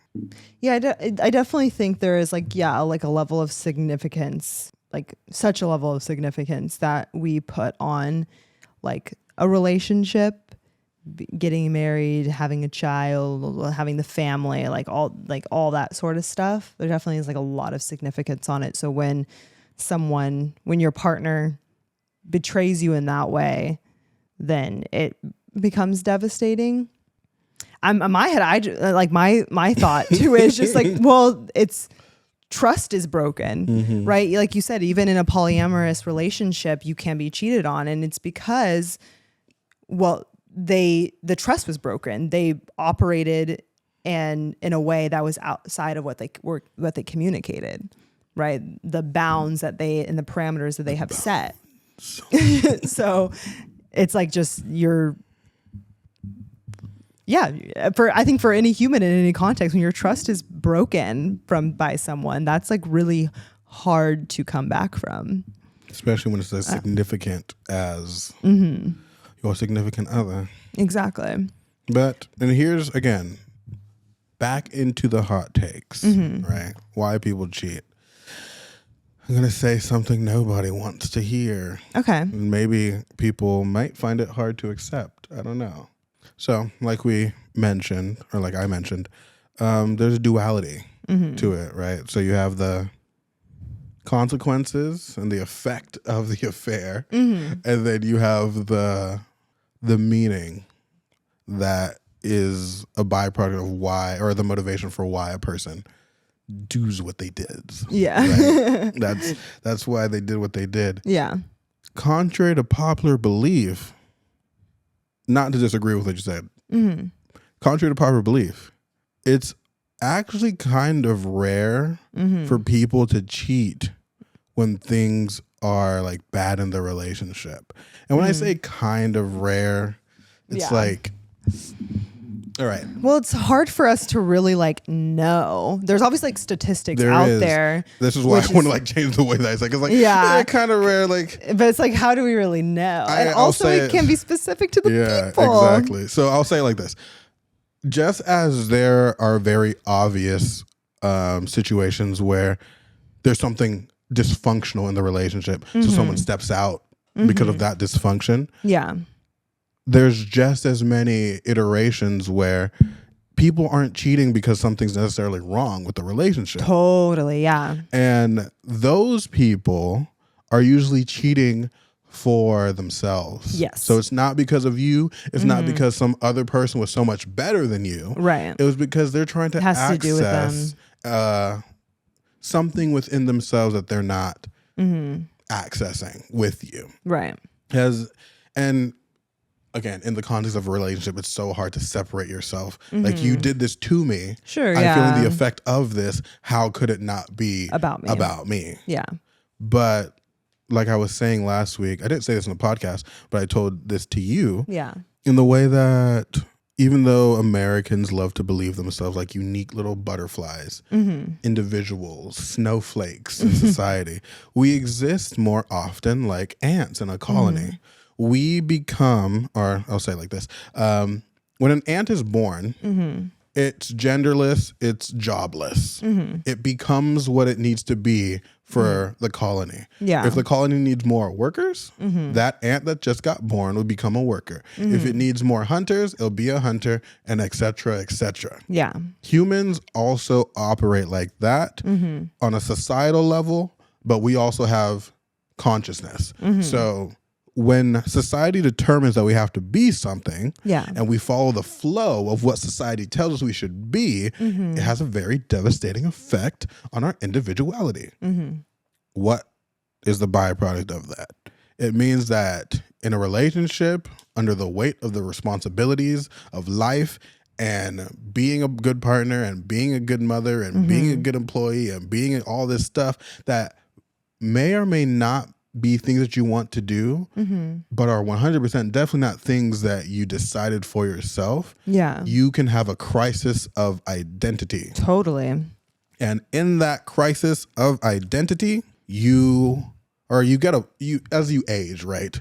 Midlife crises, you start to question why you participated in a mode of behavior, a pattern of behavior for so damn long without questioning it. Totally. And you need to access a side of you that you feel like you're not accessing, because humans need to feel the fullness of life, and too many people are not fulfilling their potential and feeling the fullness of life. Yeah. So what do? They see the relationship as not it's so like, I don't want to use like jail, but that's how they see it. Yeah. That's not necessarily what it is, but that is how they are viewing it because of like the internal crisis that they're experiencing. So they see their relationship as essentially jail. They love their partner, they love their children, they love what they've created, but it's weighing on them. Yeah. And they need to access some novelty, some growth, some experience that's going to take them and transcend them and transform them from the idea of what they currently are and put it more aligned to what they want to be. Yeah. And ultimately it's like self-growth.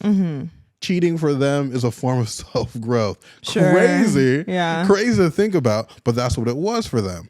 And they go through the process and they're like, they feel the change and they understand, they have this newfound perception of reality. Yeah. And they want to share that with the person that they love. But to access that, they had to betray the ideal of the relationship. Right. So now they have to deal with that.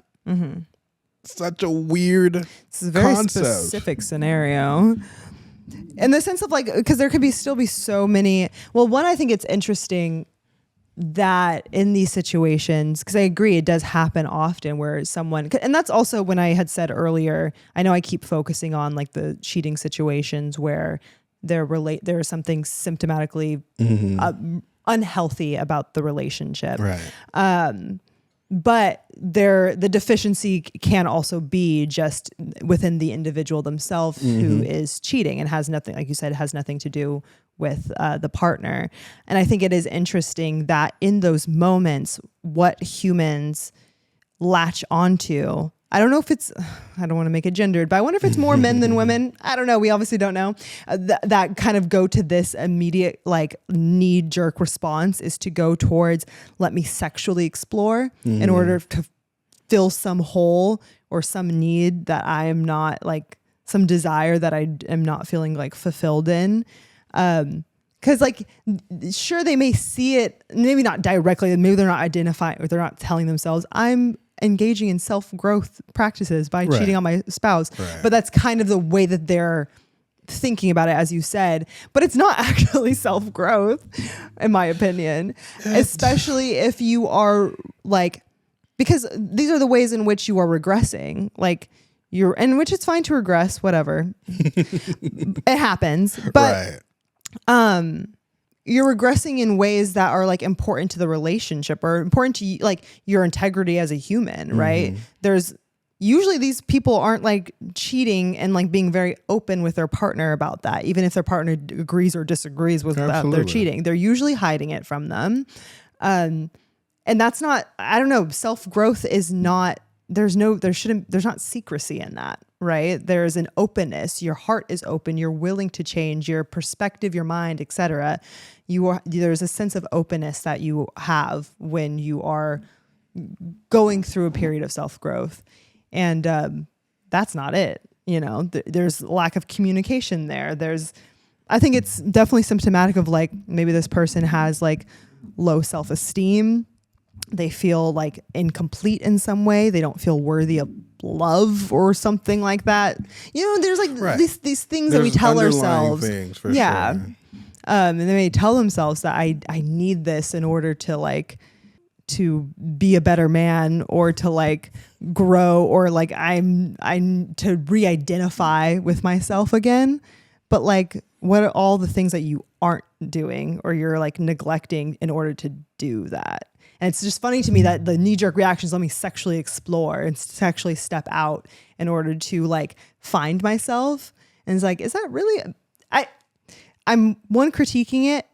On one end, I'm critiquing it, and also just like fascinated by that human knee-jerk reaction to like sexually explore if I'm having trouble re-identifying with myself. And that's the interesting thing, right? Because, and maybe in some ways, having a conversation about sex might have contextualized our infidelity conversation like a little bit better. Sure, yeah. Because really, it's hard to talk about affairs without talking about sex. Like that's kind of like the what you're doing, child right? Of infidelity. That's why emotional affairs are stupid. You're not gonna fuck the person.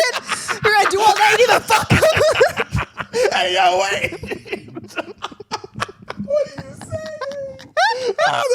Like you did all that. You didn't even like. But think about that. You know, if you're gonna cheat, no. You're gonna cheat. Like, damn, just do it. You better cheat. No. You bring up a great point, and this was the point that I was trying to make, right? Okay. Because while sex is the poster child of cheating isn't just sex. Yeah. So there's this entire thing, like I was saying in our intimacy episode, sex is so much more than just sex. Totally, yeah, right? 100%. So they sexualize it, but what they're sexualizing isn't necessarily intercourse. Yeah. So to your point, and here's how I bridge like the self-growth and the what self-growth is and what it's not and why this could be and whatever, right? Because I agree with you. There is something incredibly entitled when a person has an affair. Yeah. It's selfish, 100%. Yeah. And it's really hard to argue how selfish that isn't. You know what I mean? Yeah. Yeah. Like, you can't argue. It's hard to argue against the fact that it is a very selfish thing. I did this. Like, no, 100%. It's an entitled, selfish thing to do. Right. But I think that we're conditioned to think of self-growth in a very specific context. Okay. And the way we think about it, and we discuss self-growth, especially at our age, forward improvement, increasing I think stuff, I know where you're going with this. right? Okay. And we need to... In a very positive manner. Positive. And it's expansion. Yes. When you're young, self-growth is expansion because you need that expansion, you need that perspective. That isn't the only form of self-growth. Because a regression is just as valuable sometimes. Yeah, I knew you were going to say that, and you're so right. A regression is just as valuable. Yeah. So, well, I think what you were trying to get at is that it's very selfish and entitled, right? Horrible thing to do, very selfish thing to do. But if you're doing it to access something beyond what you're currently accessing, whether or not that's positive, whether or not that is destructive for your surroundings, it's still technically a form of self-growth. It's one of those things. I do not condone cheating as a form of self-growth. I would like to say. Fair. We can all agree. I do not condone we can all agree. Cheating as a form of self-growth, but I think I understand what you are saying in the sense of like, it's not something in the moment that you're like, let me engage in this behavior so I can learn from it. So I can expand my self-perception and explore this other side of humanity. Yes. Right. Some very academic, like... That's why I would cheat, but I know it's not why y'all be cheating. You did not have to say that. Anyways. But I did. But you did. But it is... something that in hindsight can be seen as like a part of your self-growth journey. If we're going to go into the realm of like, right, you look back and you're like, this is something I was at my lowest point and I engaged in selfishly in an affair outside of my marriage, and it was horrible, and I learned so much about myself through this. And I can see how that but it's like, it's something that you can't, it's another thing, as we said before with the, when it's like, when someone cheats and their needs aren't getting met in the relationship, etc. It's like, that's not something you can discuss immediately. Of course. It's something that's like hindsight for sure. Right. And here's why. Here's like the real kicker, the heart of what my point is, even though, you know, the words I'm using. Yeah. Right. I'm like, people don't think that we are pro cheating. No, I'm definitely not. I'm definitely not pro cheating at all. Again, these concepts intrigue me. They are interesting. It's like self-growth in retrospect, yes. But self-growth also currently, because this is like me third party looking in. Because if you say that it's a form of self-growth as you are cheating, it just adds to the level of entitlement that person has. And one of my things, when I was researching this, I like made a little note. I was like, this is not something that you can do with your partner. This is not a conversation. This is something that you need to have with a professional third party trained in infidelity that you can discuss these things with. Totally. One of these people that we were doing for the couples therapy, they were cheating, right? Oh, there's a lot. There's Yeah. There's been a couple of those couples. That's what you have to do to unpack that and let the third party explain what the other people are doing. But I see. Yeah, you can't explain it for yourself. You have to have the therapist be like, because you also like even though it is like a form of self-exploration, you also committed an atrocity. Right. And the person who committed the crime cannot try to explain their side to the person whose the crime was committed to. 1000%. Right? So keep in mind, this is me third party putting myself in the seat of the therapist, listening in to a couple that are going through an affair. Totally. Right? And this is what I'm pulling out. That maybe if you're in an affair and the legacy is longer than some 6-month thing, that you should probably end that. But if like you have kids in a marriage and you've been married for like 20 years and you just discover that you guys had an affair, this is a framework that you're going to have to help you see the other side, even though that's going to take time. Like this is a process that happens. Yeah, 1000%. Why is it self-exploration? It's self-exploration, and maybe self-exploration is a way better word than self-growth. Right? Yeah, maybe. Self-exploration. Definitely are exploring the self and other selves. Right. It's self-exploration because in that entitlement, what does that entitlement mean to a person who is chained down by all their other responsibilities? So I'm not talking about people that are being selfish and just acting out in the context of that's just their personality. They could or could not be narcissistic, and they have a pattern of just cheating on you all the time. That's just their thing. Yeah. But this person who committed 20 years later has an affair. What's the reasons? Yeah. What does that mean for them? There's something there. There's something to delve into. Totally. And this was my point when before we're so quick to medicalize it. Everyone is so quick to like, oh, this is probably a byproduct of, you know, his upbringing. He was abandoned as a child. He has insecurity, attachment issues. He's a sex addict. They're so quick to medicalize it. Right. And the diagnosis might be correct. Right. The diagnosis might be accurate, but it also limits your ability to really delve into what's going on. Yeah. It's so easy just to look at the definition and claim a diagnosis and be like, oh, well, you know, I have abandonment issues. I cheat on you. Sorry. Yeah. When there's so much more that's happening there. Totally. So much more you can discover about yourself. So much more that you can grow and expand from. And we're so quick to just label it something else because we don't actually want to do the work because it's painful work. Yeah. It's stressful work. Totally. The ultimate betrayal. Like, I do not say that dramatically. Right. There's nothing worse you can do in a relationship. And you can see this all the time, which is another reason why infidelity is so crazy to me. Because this is the one straw.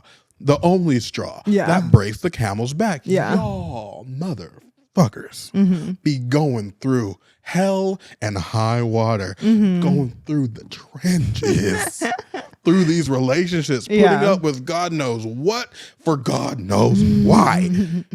The moment infidelity, it can be a perfect relationship. Infidelity, instantly over because there's nothing worse. Nothing worse. He could be beating you up and down the street. Damn, for sure. Nothing worse than infidelity, though. Right. He didn't cheat on me. He's beating you. Why do I keep saying these things? Yeah. Because I don't mean it. God, I don't mean I'm sorry. I'm sorry. The intrusive thoughts one. Jesus Christ. Good God, it's so funny because you just like my intrusive thoughts. Yeah, no, exactly. I'm like, I'm literally saying this. I'm like, why am I saying these things? That's horrible. That's horrible. So like, he could be beating you up the street. He can be ignoring you. Y'all could be sexless for years. Yeah. And nothing is as bad as getting cheated on. That to me is problematic. Yeah. Because why is what a person does with their genital the definition of the relationship? Monogamy, not just genitals. that's what I'm saying. Okay. That's what I'm saying. Okay. There should be more to it. There usually is. But like it should. But I see what you're saying. People People in in those relationship. Like there's different and more extreme betrayals of what the monogamous ideal is. Like what? Like getting beat up and down the street. Yeah, for sure. No, agreed. Yeah.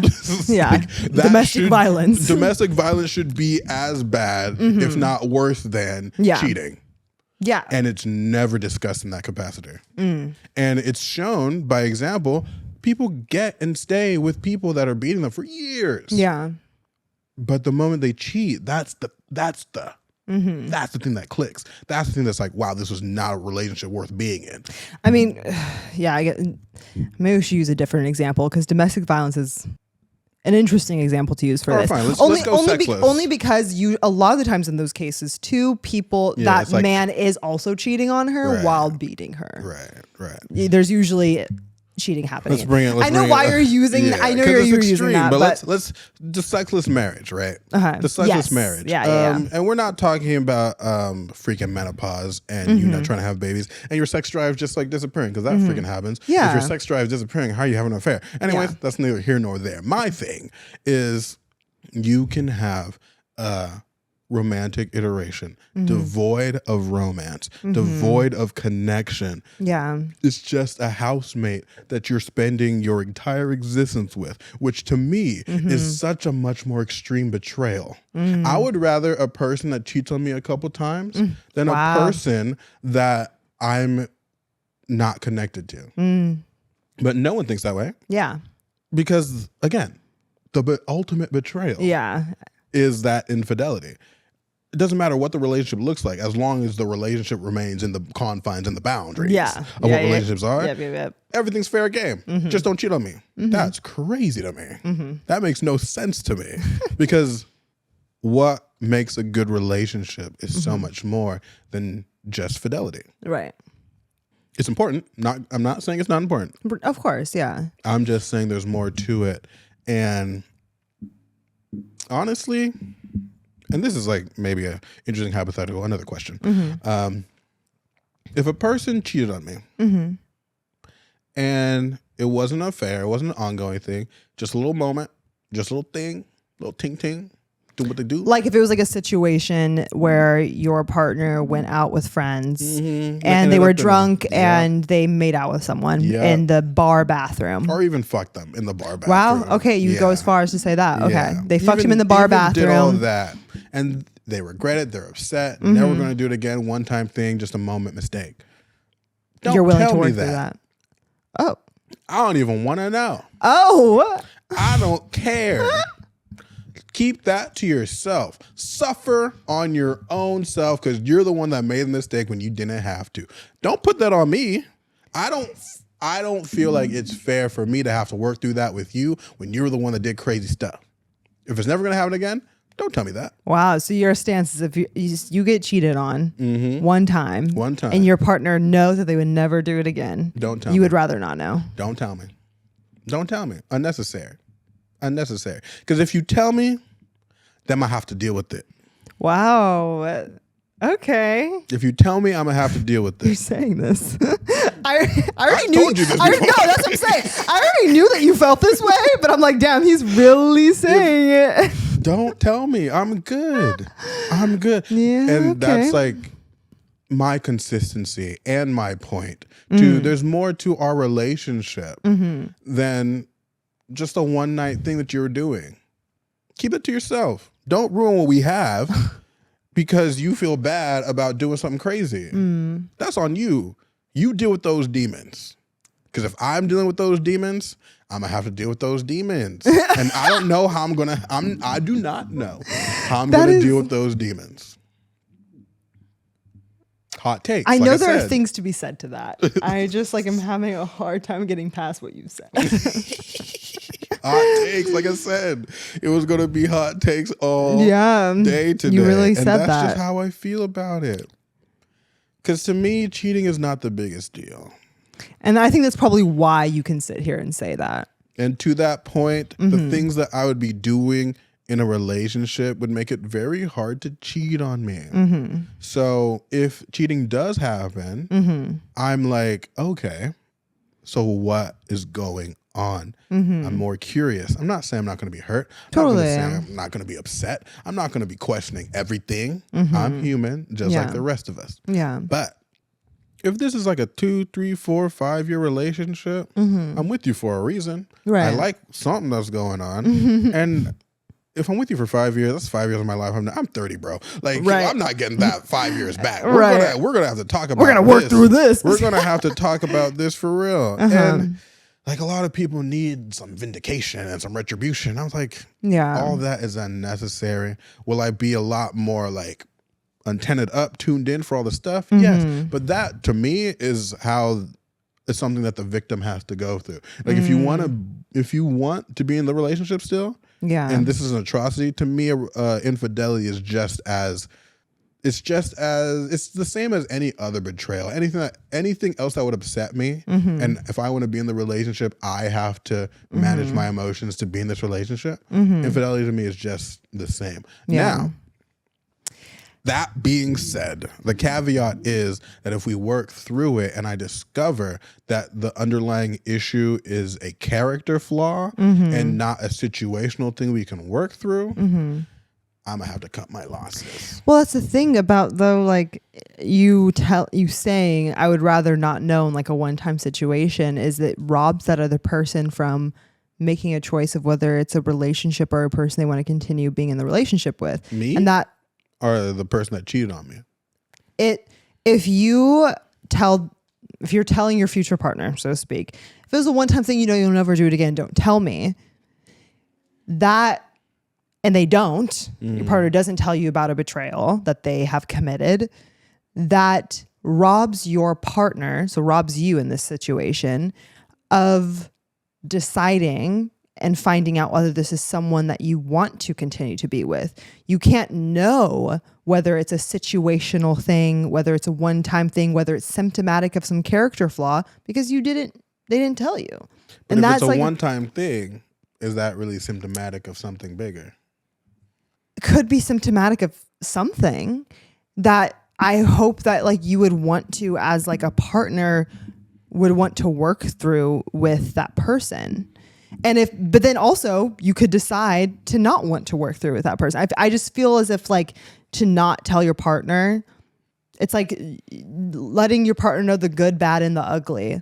Like you robbing your person of that opportunity to like work through that with you in that decision. Yeah, you're kind of playing as a person. Say you cheated one-time thing, you don't tell your partner, you're playing God in the relationship, and you don't really have that right to play God. That's such a description. Yeah, it's a very intense description. Wow. I don't know if I conform to that descriptor. But I hear what you're saying. The idea that in a monogamous relationship, you have two equal parties who are engaging in the relationship. Right. And what is required of that is like there's openness, there's honesty, there's communication in that. if a person decides like that potentially changes the trajectory of that relationship. By not telling them, then we can continue on in this exact path the way that I wanted to, because things are going so well and they don't need to know. And like, I know I'll never do it again, but also like, you say you'll never do it. I don't know. I also don't trust that person that's making the decision not to tell their partner because they know they'll never do it again. Or will you just do it again because you know you can get away with it? So my thing is, I know what you're saying, but then I'm just thinking about like, right, the caveats in there, which is fine. I love the conversation. The thing is, this is a person that would want to tell you. Okay. So this isn't in your specific made up scenario in your head. For me specifically, right? Well, no, in the scenario that you're creating, it's very specific scenario, mind you. Specific. I'm not talking about. I'm talking about for me. Yeah. That's why it's a hot take. Yes. Assuming that they want to tell you, I think all the stuff that happens in a person's mind when they're deciding not to or to is very different than a person who is going to tell you. And I'm telling them, don't. That's different, right? I see what you're saying. That's different. And in that, my agency is deciding I don't want to know. Before anything happens, whether anything happens, if it's never going to happen again, don't tell me. That being said, if this is a thing that you feel like you want to continue, if this is a thing that you want to explore, if this is an ongoing situation, tell me so we can talk about it. Yeah. That's something that needs to be discussed. I don't know. I even like, because I don't think, so in this very specific scenario, and the only scenario that I can think of where someone would accidentally cheat, for lack of better words, right? Is like in this, like, my inhibition's gone, I'm blackout drunk, something like that happens. But even in that, you put yourself in a situation. My personal belief, I just like, I don't know. I don't think if I was completely like someone could take advantage of you in that situation. And like, if you were like literally like a limp noodle, like someone taking advantage of you. Is that even cheating? That's not even cheating. That's literally something else called SA. Right. The R word. And then, definitely tell me that so we can work No, for real. No, I'm just saying. Someone gotta. Right. So it's like, even then, like there's a certain point of drunkenness where it's like, it's not even cheating. It's, you're literally like, you had a traumatic experience happen to you.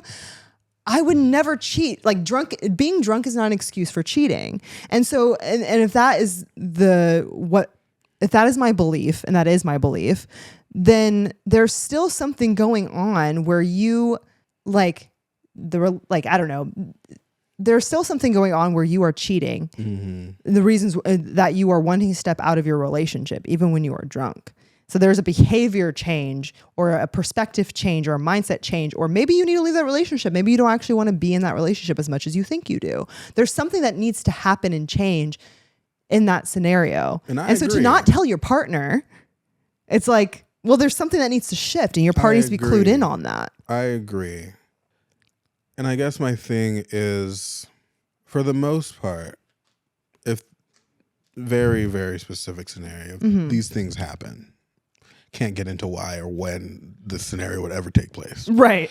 But assuming that it happens, why would a person want to tell me? Because we're in a relationship and these are things that I should know? Because of some other altruistic thing that's about me and I deserve in this relationship to know? My thing is like, ideally, yes. Ideally, yes. But if that was the case, why are you cheating? If that was the case, why? If my opinion and me knowing and my agency in our relationship mattered to you so much, there is no context in which you would be cheating. So the only reason I could deduce that you'd be telling me this is that you feel bad and you're trying to satisfy some guilt situation, some arbitrary thing that you're going through, and you don't want to bear the burden of your behavior. Otherwise, there's no context in which I can see a person cheating. Yeah, there's really no excuse for cheating. So, if that's the case and you feel bad, good. Feel bad. Love that for you. Never going to happen again? Cool. Keep it to yourself. Suffer. That's the punishment for your behavior. Don't make me suffer twice. Like, that makes no sense to me. Or, caveat, don't tell me when it happens. Tell me a couple years later. You are a very specific and unique person, Jem, because I don't think anyone else would feel this way. And that is fine. Or very few people, because I just disagree. I think it's a disservice to the relationship to not talk about it, because maybe disservice to the person, a disservice to the relationship. Maybe not 2 years. Tell me like 6 months later. It doesn't change my opinion. Tell me 6 months. Don't tell me the day of. That shit's crazy to me. I think it's crazy to keep it a secret. That's crazy. That's crazy talk to me. That's absolute crazy talk. You're not going to tell me. Not let me decide whether I want to like remain with someone who would like. So for some people, it's that hardcore where it's like you step out of the relationship once. That's it. It's done. Agree. As we've said. I agree. That's and to not give your partner that agency. I question why it should be that extreme to begin with. I know. That's the point of my entire little elaboration. Then this is the point you were working up to. Yeah, no, it's like, why should it be that extreme? That's literally my point. I would agree with that. Other things should be as extreme as cheating. I think things should be promoted to the level of cheating, like on that same level. I don't think cheating should be demoted. But what if everything in the relationship is perfect? And then things are not perfect if you are cheating. Like, structurally, right? Because people cheat for a reason. Yeah. But like everything that you need, your needs are taken care of. Still something symptomatic if it's with that have person. Absolute chemistry and compatibility. And infidelity just pops up in your relationship. I don't think infidelity just pops up in like that in a monogamous relationship. I think there's all these as I was trying to express, there's all of these like situations in which there's usually something going on, whether that's definitely within the person, how this person's dealing with something either in the relationship or within themselves. Not just me. I think it's a very silly notion to say that like in a very, very specific scenario that doesn't usually exist. I think it's so rare that it probably doesn't exist. And even in that, like I just don't think it exists. The scenario that you're speaking about. Like I think it's this. I don't think it's real. I think with how humans are, it's just not real. There is usually something going on, or even beyond how humans are. It's also just really hard to cheat. Like that shit takes effort. Yeah. Like it's not some casual thing. Like all of a sudden I'm in this space and now I'm cheating on my relationship. Oopsies. Yeah, I fell into infidelity. Like that does not happen ever. No, ever. It does not. So I see what you're saying. I get what you're saying. I understand what you're saying. I low-key agree with what you're saying. I don't expect that I will be cheated on. For sure. But if it does happen, I don't want to know. I don't want to know. For sure. Ignorance is bliss. That is, no one follow this, whatever Jem is saying. Please demand to know if your partner cheats on you. This is not advice. Never try to pretend. See, we're talking about the Jay Shetty bullshit. I am not telling people to do this. No. I'm not saying that this is how people need to believe. I'm not saying this is a good way to think. Mm-hmm. You're saying for me specifically. I'm just saying Jem does not want to know. Yes. If you cheat one time, keep it to yourself. Yeah. For me specifically. You specifically, yeah. Everyone else, that's between you and your relationship. And I guarantee you that most people do not agree with it. That's why it's a hot day. Yeah. Attacking me for my predilections. It's okay. I am attacking you. It's okay. Because it's dumb. It's not crazy, I swear. Kind of. You're a little silly. You're a little silly. I'm being dramatic. Yeah. Obviously. Yeah. I'm being dramatic in the sense that I'm utilizing conceptual ideas to create a point. Yeah. Right? Yeah. So do I believe this? Honestly, don't worry about that. That's between me and myself. It's not for you to worry about. I'm just saying conceptually. Yeah. In practicality, I understand.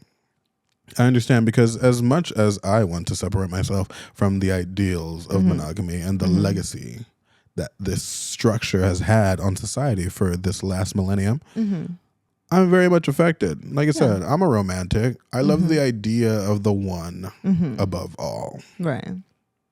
It's a beautiful concept. I agree. It's a concept I have never seen in my entire life. But it's a beautiful idea. Like, what a thing to like aspire to. Right. You know? If you're gonna aspire to something, just like we were saying before the episode started, how sad would it be if late stage capitalism was all you had? Like, that's so sad. I love the idea of something more. Yeah. Even if it's nonsensical. Like a conspiracy. Exactly. So love exists in that same threshold for me. Like, okay. It's much more interesting and much more fun and much more like motivating to believe that this ideal can be achieved.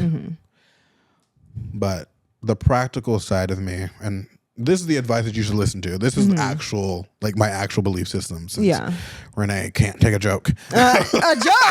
I'm making sure. I'm trying to protect your my image. I don't care. Oh, what image? Believe what you want to believe. The practical side of me understands that humans are 100% less than ideal. And being with a human is 100% less than ideal. And there's ebbs and flows and peaks and valleys. Yes.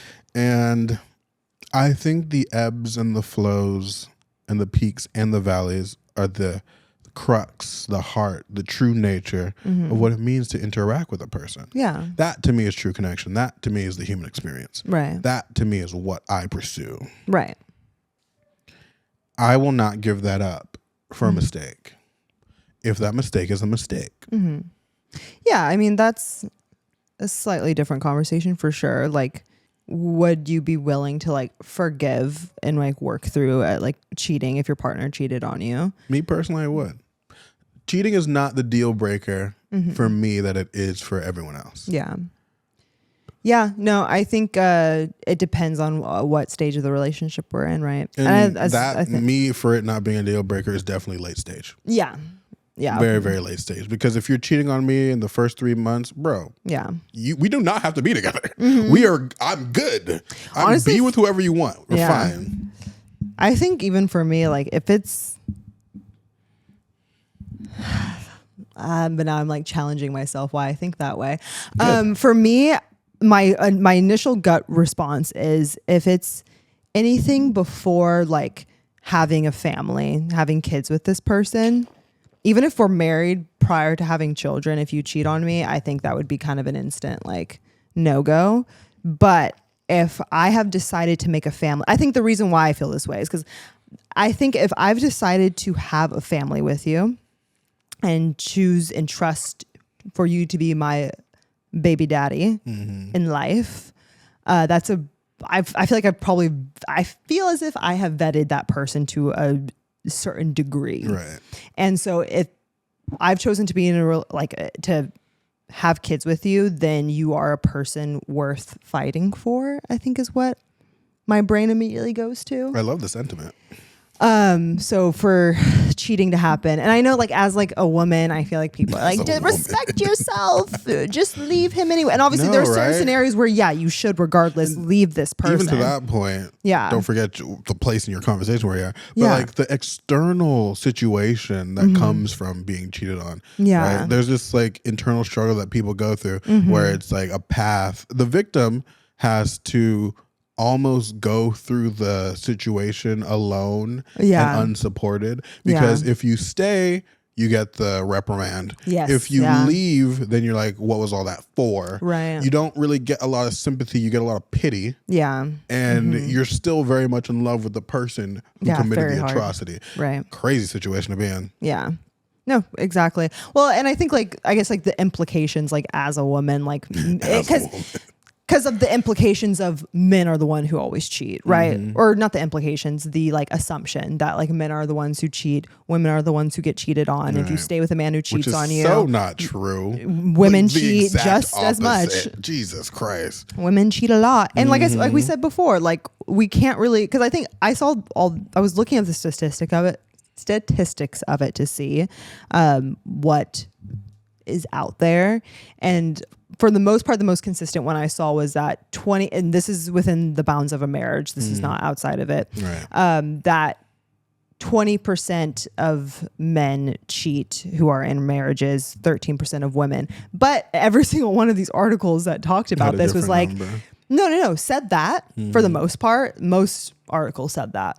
But the stipulation was, we can't really know. This is reported, you know, and how many, are women just not reporting as much? Men are way more likely to report because the social context for them cheating is much more agreeable than the social context for women cheating. Yeah. But yeah, so I know, going back to what I was trying to say, I know the me being a woman, like, girl, like, respect yourself, leave him. I totally agree with you. I think it's just much harder to say that when you've decided to build a life and a family with a person.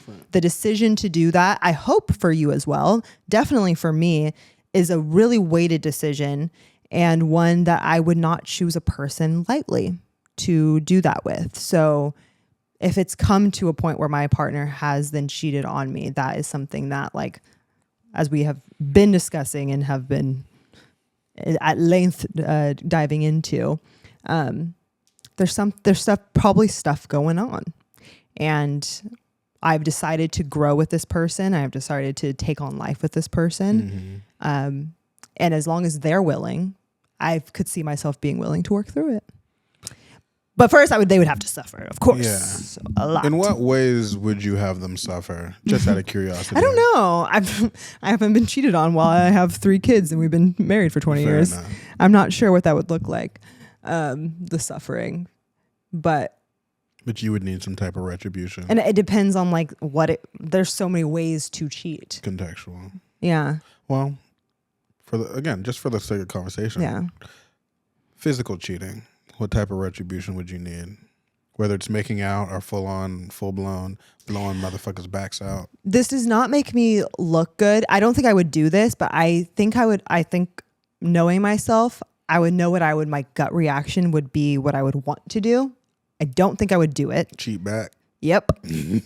I would, my immediate feeling would be because look, for someone to cheat on me, I have a high sense of myself. I think highly of myself in terms of what I bring to the table. You're going Not the table. Don't bring the table into this, please. I bring so much to the table. And you're going to cheat on me? This hot piece of ass? You're going to cheat on me? That's crazy. You forgot who I am. You forgot that I could get any motherfucker out here. You forgot about that. So let me remind you. Let me remind you. Oh, that would be my immediate. Oh, I know it. I just know it. Which is super justifiable. If you're cheating, or if hot people cheat, or if you cheat on a hot person, that should be expected.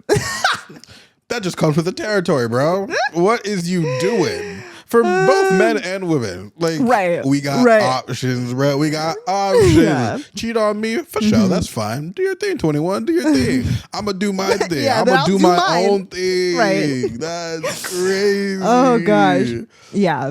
I feel that. I would definitely want to do that. Don't think that would... If I would want to do that, but if I would want that relationship to... And that's like the hard part about it, because in that moment... I should say this first. I wouldn't do it because if I want that relationship to continue, and if I care about that relationship and the longevity of it, that is not going to help the situation. Yeah. But the hard part about that is that person cheated. They didn't care about what it would do to the long term, like the longevity of this relationship. Why do I have to be the bigger person? Yeah. You know, and I understand it's hard. That's really hard. Yeah, I hate being the bigger person, but I always am, right? Right? Because I understand the implications of what it means. Like it's necessary. Like two wrongs don't make a right type idea. Yeah, exactly, exactly. But at the same time, especially for cheating, it could level the playing field a little more. I think maybe a one scenario where an eye for an eye kind of works out. Yeah, because it's like it's hard to get mad at a person for doing the thing that you did, and the hurt now becomes mutual. Yeah. So you can talk about things, and sure, I'm not saying it could only within like a controlled scenario. No, that's what I mean, really right? be beneficial. I think, and this is me like talking to a situation I could see you in an environment that you would cultivate in your relationship. I could see that making sense because I'm not saying that it wouldn't be like relatively destructive in the sense that y'all definitely be fighting about that. Yeah. It'll be definitely a tit for tat situation. Right. But internally, what you're internalizing now isn't betrayal as much as it is like that fight for what's the word? Fight for recognition. Yeah. So the fight changes, and I think you could survive that fight where other people could not survive that. Because it definitely could be a very slippery slope, right? Right. The tit for tat could become, the pettiness could then become a feature of the relationship, and you don't want that either, Exactly. right? And would you want to know all the details? Yeah, personally, yeah, it would drive me crazy. Interesting. I know myself. I think if someone cheated on me, that like, especially if I'm choosing to stay with them, I would have to know all the details first before I could make that decision. Interesting. Huh. I would need to know everything: receipts, send me what photos, screenshots, details. What were you wearing? And would that change if you discovered it or if they told you? But I know it wouldn't change. In both scenarios, I would need to know the details. Gotcha. And if it was an emotional affair? Oh no! Like Those hurt me. What retribution would you need for that? It's not as easy. No tit for tat for that one. Let me go fall in love with someone too. Is the love factor really the thing for emotional affairs? It doesn't. I'm just the most extreme of an emotional affair, right? Falling in love with people is hard for you. Yeah, I don't fall in love that easily. I really don't. Yeah. I definitely have in the past fallen in lust with a lot of people. Yeah, that's fair. But not in love. Very rare for me to do that. I fall in love all the fucking time. Oh my God. Contrary to popular belief, I would never show it. Yeah. But very much so, I fall into the ideation of what that looks in. I love a lot of people, for better or for worse. Is that even possible to love multiple people? Me personally, I think so. Yeah. Neither here nor there. Sigh.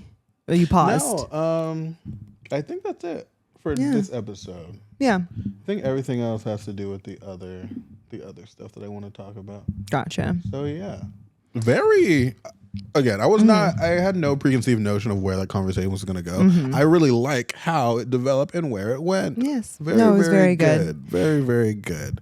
I know that it probably seems as if maybe not. In my current perception of this conversation, I can see how people might perceive. Even you'll see why I'm saying this. That we are understanding the abuser, the cheater, a little too much. Sure. But I would challenge the audience that it is important to empathize with the cheater to know how to prevent cheating. Like you can't prevent cheating if you do not know like how a person got to that point. Is really important to empathize with it. And that doesn't mean empathizing with cheating doesn't mean that you are a cheater, you're going to cheat, etc. But it is important to know so that you can prevent it within yourself, within the relationship. Because there's for yourself, you can't ever control what another person, but within yourself, there are things that you can do to preventive measures to take to prevent yourself from even being put in a scenario where you would. I agree. We take the side of the cheater because we all have the potential to become the aggressor in this situation. Yeah. So it's important to identify what you're capable of so you can control what you do. Exactly. And I don't think empathizing with the cheater means that you don't hold the cheater accountable. Totally. But again, this is more the framework of how we want to just like jot down all the basic ideas of what infidelity is before we delve into the more significant, more interesting components of what cheating can be. Yeah. So we have, what did I say? The aftermath, how to go through and deal with a cheating situation. Yeah. Jealousy and why I think jealousy is really important in a relationship, and mediating jealousy is probably one of the most interesting things that we never discuss in monogamy, but mediating, what the psychological term or the, what is it? The academic term is mediating the third. Right? And there's always the threat of the third in monogamous relationships. Totally. So we're going to talk about that. And there's one more, I forgot what that thing is. Oh, a really in-depth discussion of monogamy, which honestly, I feel like we did that this episode. Kind of, yeah. I'll when I'm editing listen back, this, I'll listen see back how. and see if there's anything else to say about it. Okay. But I think all the major points that I wanted to hit on that one are here in this one. It kind of ended up combining. Yeah, but, for sure. Which is neither here nor there. But yeah, so this is just a framework to see, or to set the stage for what we want to discuss. So keep all your opinions on keep all your opinions on our opinions to yourself until the end. Oh. Or comment your opinion and be proven wrong. I mean, public embarrassment. Right. Risk public embarrassment. Risk public embarrassment. For our views, actually. We need those up. Actually, no, I'm like, why are you telling people not to engage with our content? Please engage with us on social media as much as possible. Yeah. Please. And anyway. The desperation is crazy. Oh my God. No, yeah, I fucking agree. That being said, what do you think about infidelity? Have you ever been cheated on? And did you stay with that person? Did you try and work through it? I'm curious. How did that go? I don't think most people listening to this would be old enough to be working through infidelity. You would be like surprised. I would. I'm sorry. You would be surprised at like the young 20-year-old people who are trying to work through cheating. Girl, you know. If they cheat on you, please. This is our advice. If you take anything from this, if you're below the age of 25. Please leave them. Leave them immediately with the quickness. Honestly, I would argue if you're below the age of 30, like leave them. Yeah, in your 20s, don't stay with a cheater. That's fair. That's fair. Unless you were dating from 20 to 30.